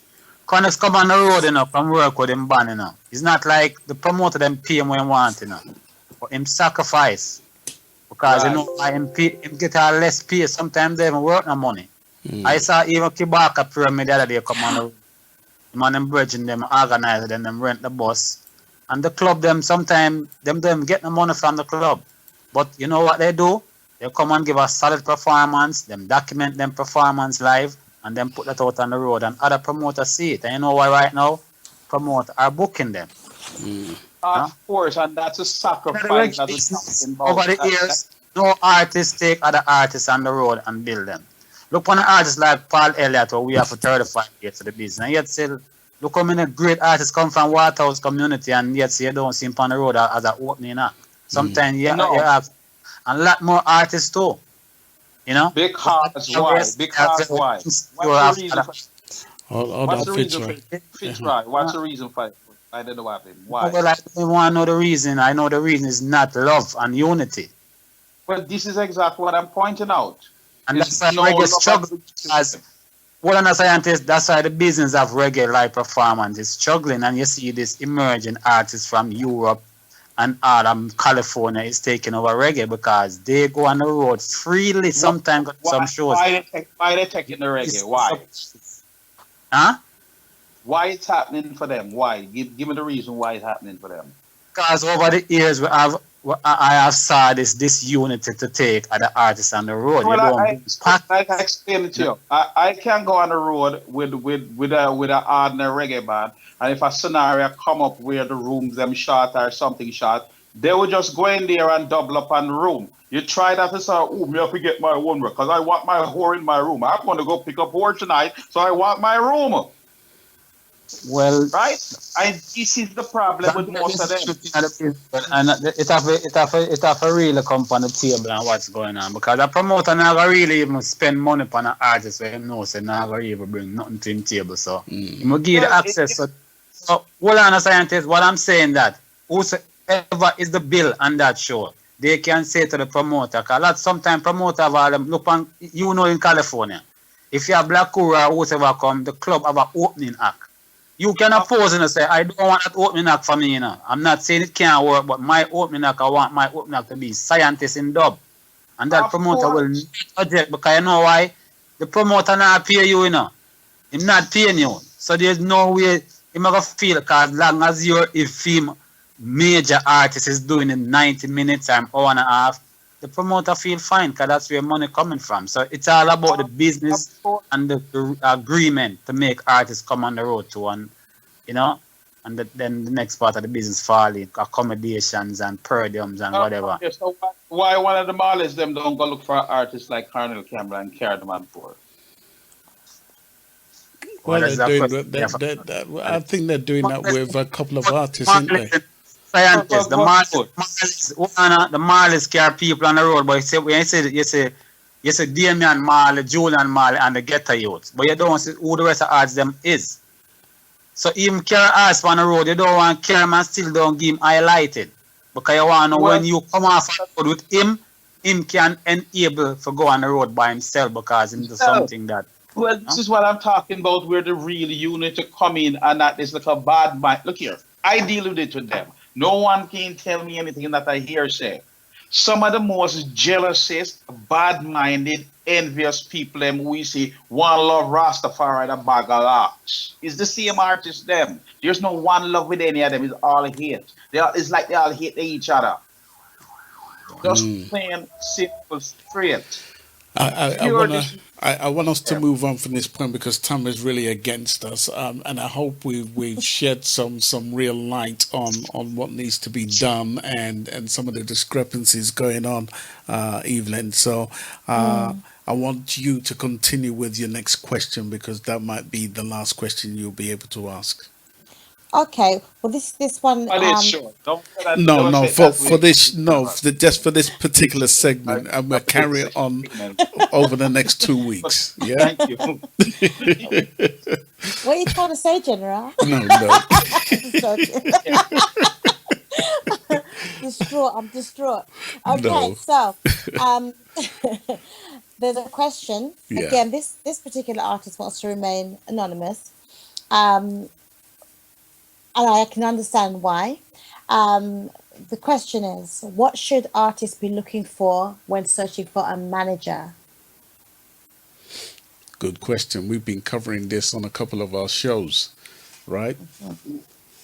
Well, This the this manager should is be a an piece artist of needs to know that cake, the manager huh? knows the laws, what different laws are. First thing, you need a manager with experience.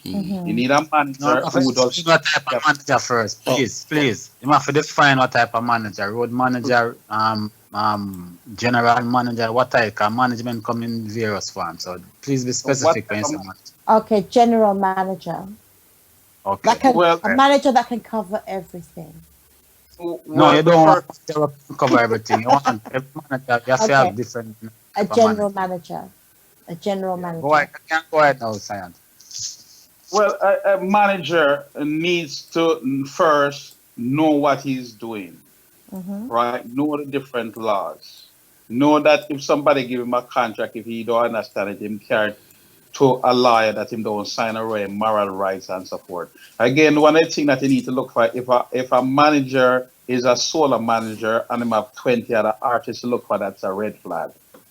I'm not going to have no time to devote to one individual artist. So experience. Who has he managed before? What's his track record? That's where I would start from. Does he know the laws? yeah. So if an artist has, let's say an artist finds out about a manager, seems to be a good prospect, but he's managing two other people right now. Would that be a good person, or do you want somebody who's going to be your sole manager, just managing you on your own? Well, that means that artists would have to be doing like $50,000 a show and have a 500 show. Like, why a manager? You'd have to be making the manager lots of money. It's kind of unfair to ask him to just stick to you alone and manage somebody else. Okay, so if the manager had three people on his records, on his books, for example, and you were going to be number four, that's the kind of manager you're looking for, because you can look at his track record, what he's done for the other artists, etc., etc. Is that what you're saying? Well, if he's a manager, he have a team of other people that work for him. But after it start 4 or 5 artists, and it's one guy managing this one, all these 5, 6, 7 artists, and then which artist is he going to prioritize? I don't think that manager going to be able to look after all 7 artists equally, not unless he have other people working with him. Okay, so for the sake of the listeners, um, explain the different types of managers that there are. There's a general manager, etc. Explain the different types of managers that there are in the music industry. Well, for example, Fitzroy is a road manager. That's why I must say you have different type of manager Yeah. that do different things. Fitzroy, you all probably can tell her about that different type of managers. What Fitzroy else I is want to say? there. You have business manager, you have road manager, you have manager will govern, the whole aspects of an artist's career in accountant and in my lawyers and whatever. So is what he chooses. Maybe artists can be educated that him really don't want a manager, but want a road manager for guide him or whatever. Him have to know where him lacked and he see Yes. what he require from that person, because he's the one who's gonna employ the manager. Right. Because manager don't employ artists. Artists employ manager to do their work. So if a manager go invest in an artist, then he might go sign a lot of contracts with them on agreement, because he go want to be compensated from whatever he go spend or invest, which in reggae, it's very hard to do, because the people sign Well, artists and then I still think do it. in California they can do that. So he have to know whatever you want. But as a law, in fundamental, it is important that whatever management area you require, that person is educated about the laws and the governance to guide him in the right way to make him become successful and earn from him work. That's so that's what I would really say. Also, Okay. also, Evelyn, you could refer them to our YouTube channels where we've already covered the roles of the managers. I think if you listen to either the first, second, or third, I think we've actually addressed that. Okay. Yeah, Good. Thank you. in California though, where's he based? Where's he based? UK. Yeah, in California it's illegal for them to be a manager and like a booking agency. Okay. Mm, yeah, I don't know if it's the same thing for the UK. Now that's something we can definitely look up Yeah. and No, find that out. there's no restrictions in the UK. Okay. Evelyn, it's not the same as it is in America. Yeah. The only thing I would suggest is if it's a person that's starting out and they need a lot of support. I think one of the important roles is what scientist has already said, that the person knows the legalities, but it's also very important for them to have a road manager in that role as well, someone who's by their side to make sure that the contract for performing live is dealt with and that they're getting paid before they're performing and things like that, and the safety and security of someone traveling with them to and from gigs. Okay. All right. Yeah.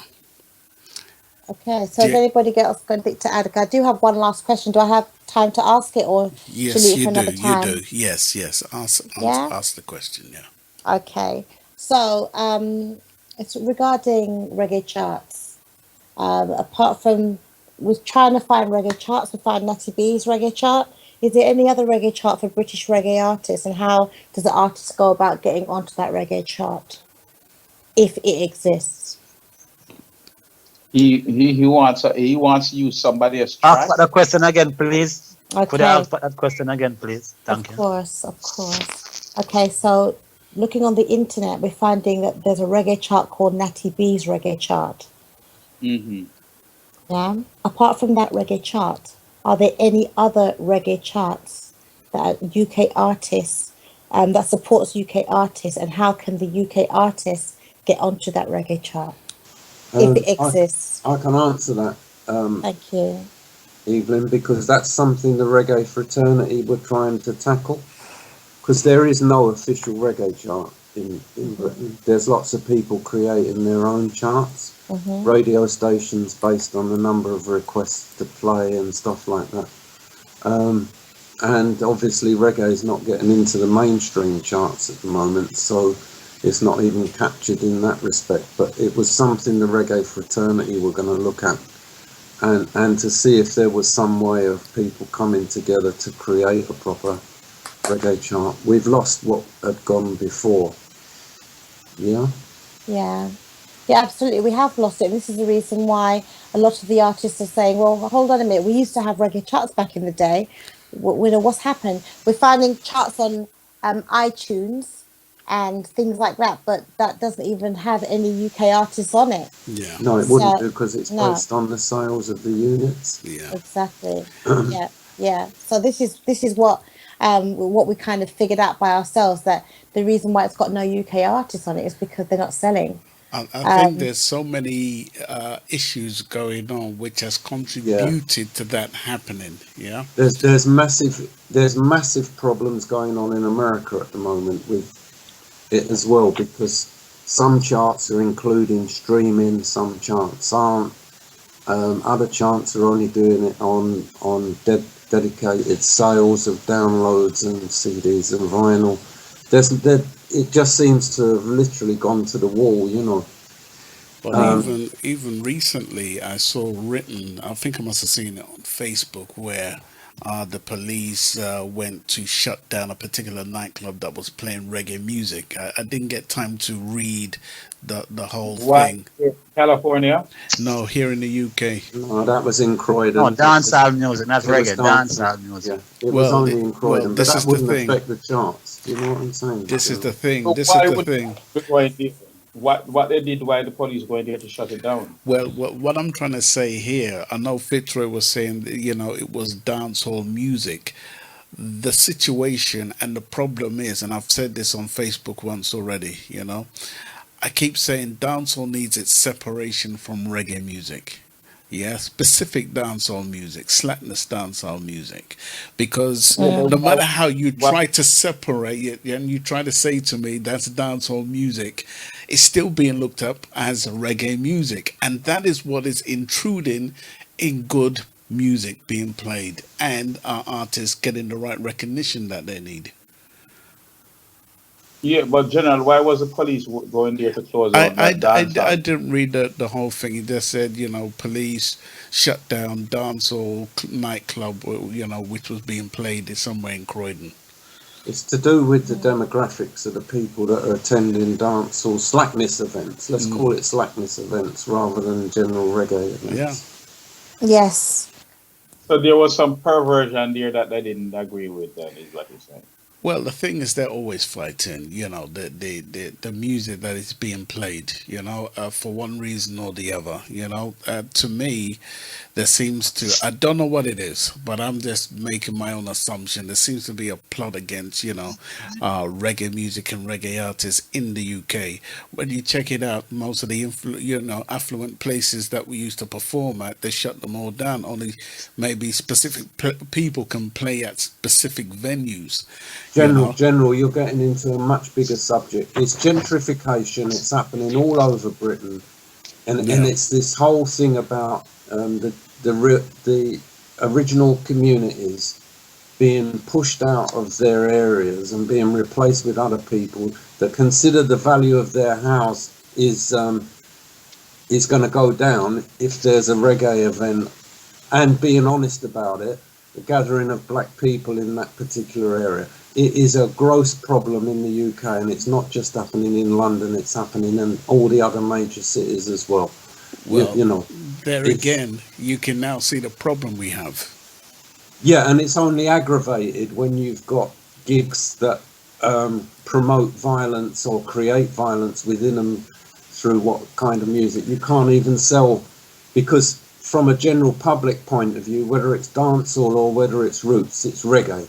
And that's the way they look on it. They don't distinguish between it. You know what I mean? And this is why to a certain degree I've got to give Delroy Washington his props, because he took this argument to the House of Commons, where they were discussing some of the same issues, you understand, to make it acceptable. So we do have these soldiers out there who are trying to bring some integrity back to reggae music, but there's a hell of a lot of work that needs to be done, in my view, and it's going to take a hell of a long time before, even UK artists get their true recognition, as far as I'm concerned. Mm. Well, so Chris, you're saying that the police is targeting these different areas because the people that own a house around there don't agree with the type of people who's doing music around there. Scientists, the gentrification is becoming, it's a major breaking up of established communities, and it all revolves around house prices and investment buyers in housing. London is now the most expensive city in the world to buy housing in, That's the truth. bar none. Do you know what I mean? And what you're seeing is a designed, it's a design that has been in place for a long time to break up established communities, remove their cultural heritage from that area, and replace it with a load of bankers that can afford to invest in properties that they can then rent out at very high rents, and push the general population out into other areas or even out of London. You know, it's They did the same thing here in California. It backfired on them horribly. How it backfired is them push out all the people, and all the place the maids and the gardeners could find to live is 75 miles an hour to get out of Los Angeles. When they was paying $5 a gallon for gas, they noticed that the maids them wasn't coming to work anymore to clean up the banker's house, because the maids can't afford the $5 a gallon, and the maids them find them only working for gas money. So it will eventually backfire on them. That's the rule of nature. It's going to backfire somewhere else. yeah, but the selfishness of society is they just don't care about that. It's only about what they've got in their pocket right now, and the True. destruction is already done. So that old community won't come back into that area. They can't afford to, first of all, and they've been dispersed to such a degree. It's just broken it up. But it's a big subject. Mm. Well. I want to back up a little bit. I want to make a point on the charting to Elvin. Go ahead. Yeah. As a person sure, a charting. Cause what the artists them need to do, like them need to do a research on which radio personality in England or Intent Radio have them own chart. Because nowadays everybody have them own chart. So what artists can do a research then and know, say, well, that station have a chart, this station have a chart, and then try reach out to those radio personalities, give them songs, make them request, make them fans go over there and request it too, and and interact, because whatever chart is there, it is not every chart is about sales, Sometimes charts are about requests and people who is playing it, and you have song that is playing very much on the even Stockade as a World Wide Web. Stockade I had a lot of tune where maybe Stockade have him chart, you have the Stockade chart where maybe enough song that them number one too. But so you have other people who have them charts, so you can tell the artists them to do that, to like check out which radio station have them own chart and target those things to even get themselves So in tell me something. whatever chart they want. Maybe Chris can answer this question. Does BBC, I forget the name of them now, don't they have a chart, reggae chart? No idea. I don't think they do. Where I don't think so, Rodigan because is. they've managed to banish most reggae from most of them global. The mainstreams. It's gone, isn't it? It's literally gone. And you haven't even got the DJs that were there before promoting it and playing it. There needs to be. We need to get back to some. I don't agree with radio station. We're not even interested in charts, to be honest, on our side. But we're not. Radio, based on the number of people that phone in, is not a proper chart. There should be a prescribed absolute chart for each country. Most of whatever goes on digitally these days, or is recorded if it's a physical product, is that those figures are gathered up and be easily done through the internet, and then a chart is produced, that becomes a national chart. I can't see the problem with doing it. They've got more tools to their hands now than they ever had in the past. And even if we go back to where Evelyn's talking, those charts that were created, the black music charts, reggae charts back in the day, they were from a selection of record shops, a handful of record shops in most instances. They weren't truly representative of what was being sold, but it gave you a guideline. Let's put it that way. Okay. Does it make sense? Does it? I can't see why you need 10, 100. This is what the reggae fraternity were trying to say. You need one chart. And Billboard seems to satisfy that in America, where they've got a certain breakdown in genres as well as the general chart. That's what we need in the UK. Yeah. Does that answer your question, Evelyn? Yeah, it does actually. Yeah, it does. Who would manage those kind of charts? Who would be the ones monitoring those charts if we had one of those here? Yeah. These are the questions that I would like to find out, which is a dead point right now because the chart doesn't exist.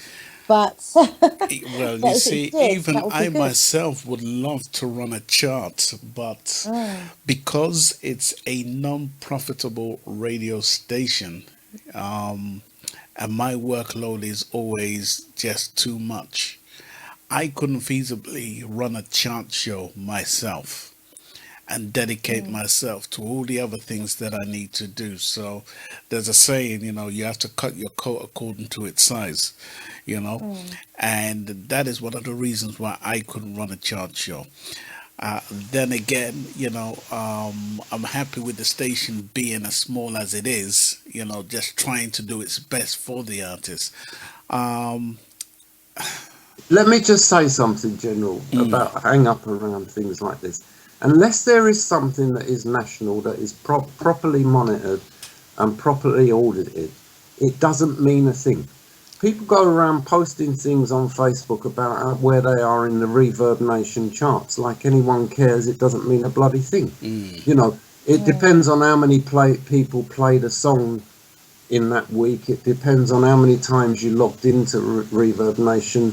The thing around it is also complicated, and everything else. It's not a straight thing based on the number of people that are connected to people, you know, and it doesn't really mean anything at all. It doesn't mean anything at all. The most important thing is whether people are buying your music and whether they're coming to see you play if you can get live gigs. Yeah. And that's the thing, you see, a chart is supposed to be effective for the artist. If it's not being effective, for the artist, then to me, it's just non-effective. It's non-effective. There's no need for it. Yeah. I'd rather count how many CDs you've sold at the end of the day if you perform live. Do you know what I mean? The chart can be bad for the artist, because what happens if it's number 50 on the chart? Exactly. Yeah. Exactly. No. Doesn't mean a thing. It really doesn't mean a thing. I say, honestly, I'd rather count the number of CDs at the end of a live gig. Me too. Me three. Evelyn, thank you so much. We're going to bring this show to the end, and I want to thank the entire panel. If nobody has anything more to add, we're just going to bring it to a close. So I'm taking it nobody has anything General, more. just one thing. Go ahead. Just want to say, just a big shout out to Wendy Walker. She's logged in right now, listening to this, interacting as well. Let me know how she feels about the questions that she's asked and the answers that have been given. She's very happy. Okay. Also, big shout out to Gary Revelation Dixon, who's also locked on, and he is also happy with the answers that have been given today. And will look into things further for himself as well. But he's happy with the answers that have been given today. And one last shout out is to Tipper Irie for being a champion of managing and helping and blessing other people's tunes. People have been going to him for help, and he's been helping them for nothing. And big shout out to him for that, because I think that he is a champion of unity. Most definitely. Good old friend of mine, Tipper Irie, bless him up every single time. And this, you see, this is what the industry needs. The industry needs for us to come together and work as one. It doesn't matter who instigates it, as long as we're moving in the same direction. Everybody seems to just be overtaking us while we're still standing, and something needs to happen. If we all say we love reggae music, like how we all say we love reggae music, who is going to be the one to instigate it, and who's going to be the ones who's going to come together and make it great again, like how it used to be? I think we can do it. Well, we've been trying to do this right now on the Reggae Biz talk show. Well, that's a start. That's a start, and we hope that the message gets through. We the reason why each and every one of us is here is because we all passionately do care. We're all very busy in our own rights, and we're all giving up our free time to, our busy time to be here to give all this information. And it's disheartening to see so many people suffering. And even though we still do these shows, I still have people coming to me, making the same mistakes. And I keep saying, haven't you learned anything, for crying out loud? and if you want to make money and you want to move forward, you just got to treat reggae music as a business. If people don't want to do business with you, forget it, move along. That's where I'm at with it. Anyway, I'm going to come to Evelyn to say your goodbyes. I hope you've had fun with us. It has been amazing, as always. I've learned so much this evening, and it's an honor to be with you guys. Thank you so much for having me. Bless up Real Music FM, right? Yes, realmusicfm.com. Yes, and bless up the whole crew down there. And you still got more questions, I take it, right? There's still plenty more. Bring them home. All right. Thank you so much, Evelyn. Thank you. Chris. Yes. Great show again. And I like the format with all the customer questions. Let's call them customers. Customer questions, yes. Look forward to the next one. So I'll say goodbye to everyone and see you next time. Right. Thank you so much. Uh, Fitzroy. Yes, General. You know, it's always a pleasure being on the Stockade Radio Show and the Reggae Biz Show. And, you know, we have to shout out wonderful staff again, you know, scientist Chris, you know, Evelyn, yourself, the absentees and presentees, you know, Yeah. Lady G Yeah. and Mr. Rhoda Campbell, you know, as much as they are not here, them always here, Yeah. inspirationally and, you know, educationally. Yeah. You know, our late friend Dennis Stone again, we can't forget that great Never. contribution, you know. That's right. That's And right. the listening public, you know, the question asks, you know, big up Sister D Barbie again, you know, one of our main distributor of this message to the world and, you know, the listener. And I say to the artists, you know, and the producers and the whole music fraternity, let's take heed to the Reggae Biz Show, you know, and, you know, garner knowledge what we have tried to show you and do your own research the Berne Convention law, the moral rights law, you know, and, you know, yeah, man, all about Sharon, Miss, who continue to post the message them in Facebook and, you know, to make them know, so yeah, go to the Reggae Biz Show, read about it, and tune in again every other Sunday. And it's a great show today. I'm honored to be a part of the team. Thank you, Fitzroy. God bless you. Um, Yes, sir. Scientist. Yes, big up Reggae Biz Show. Our mission here is to prevent a lot of the same mistakes that we've been hearing to artists. Thanks very much for the artists and to the people them who been calling about their question. Hope nobody didn't take anything personal. I hear that I can be a little bit hard sometimes. It's nothing directly to anybody personally, and God bless everybody until next time. Thank you, Scientist.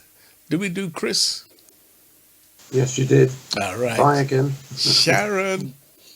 Hello. It was another wonderful Sunday afternoon or Sunday evening. The show was great, I think. To Evelyn, you asked about the management thing. I just post article in the Reggae Biz, so you can check it out. Thank you. Yeah. Thank you so much. Yeah, I just want to thank everybody who's here, who's present, and all those who are not present at the moment. I wish and I pray that the next we will see one or two back on the panel. Yes. Yes. You know, I'm looking forward to the next show, and I hope a lot of those artists out there that they get a lot of information today. Whatever you don't have and you can't find it on the Reggae Biz page, please send a message in, and we will definitely try to find the information you need. Yeah. Thank you for listening, and hope to see you next week. Okay. Next 2 weeks. Yes. Thank you, Sharon. Thank you for your post, Sharon. Appreciate that. And problem. again, I just want to reiterate, we're here because we care about you, the artists. We're fed up of hearing artists going through one thing or the other. The reggae business, reggae music, you know, industry is a nasty, nasty, nasty, nasty, nasty business. And if you haven't Nasty got stuff. your business together, they are gonna rip you off big time. That's what they're there for. Yeah, to rip you off. So you've got to guard yourself and just be clued up as to what's going on around you. So we hope these shows is going to help you. And for anybody who wants to learn about one thing or the other, you may find some of the topics on the YouTube channels that we have. It's called the Reggae Biz Talk Show. So if you go into YouTube and you type in the Reggae Biz Talk Show, I think we've done up to about 20 odd shows so far. You may find your topic in one of those shows there. Yeah. So big respect to everyone. Tell a friend to tell a friend to tell a friend to tell a friend to tell a friend. Thank you so much. And we're going to be back here in 2 weeks' time. Okay. Not next week, but a week after. We'll be back. Yeah. So, enough respect to each and everyone. And we're just going to get out of here. I'm going to leave you with the intellectual vampires. I think that's what scientists calls it. The intergalactics vampires. Produced by the scientists. So we're going to get out of here. God bless you all. The scientist rids the world of the intergalactic vampires killers. Genius scientist Rusty Steele is in his lab, busy sampling his newest invention, a hybrid plant grown on planet Mars he has dubbed Jolly Green Giant that makes everyone who partakes of it filled with love. A folder labeled Top Secret SOS races down a pipe, dropping on the table. For years, the intergalactic vampire has been injecting drugs into the hearts of innocent people. Standing in the way of this evil vampire is a single brave soul, the scientist. The scientist brings nothing more to the table than a love of mankind and a talent for reggae beats. But these tools are more deadly than they appear. Some may say that mere humans cannot possibly defeat intergalactic vampires, but with a little creativity and a lot of hard work, the dream that the scientist rids the world of evil just might come true. This adventure is explored in the Scientist Reggae album, a music collection containing a story like no other. In the Scientist album, listeners learn of such evil creatures as the intergalactic vampire witch, the intergalactic wolf and intergalactic Frankenstein. These terrifying creatures are awful intergalactic vampires. It is up to the scientist to use its musical powers to make the world safe once more. Fortunately, this is not a mission that the scientist needs to take all on his own. Along the way, he will be able to snatch up several crewmates, each with their own unique power. First there's Flabba Holt, the chief of low-frequency shock waves. His hard-hitting bass guitar serves as an effective weapon against evil. Michigan and Smiley have plenty to add with their stores of knowledge surrounding biological warfare that hit them with diseases. They are often joined by Bunny Whaler, the expert on psychological warfare. The scientist also frequently teams up with Kyle Scott, a top-notch intergalactic vampire killer. Josie Whale serves as the radar jammer, taking his DJ skills to the next level. Super Cat, also known as Wild Apache, consistently displays great talent when working with cruise missiles. His buddy RAS Michael is also happy to lend a hand as the Chief Justice. The scientist's team is rounded out by Earl Chinook Smith and the Meditations, a group of musicians who work hard to keep the musical military protected, meanwhile reaching out as diplomats.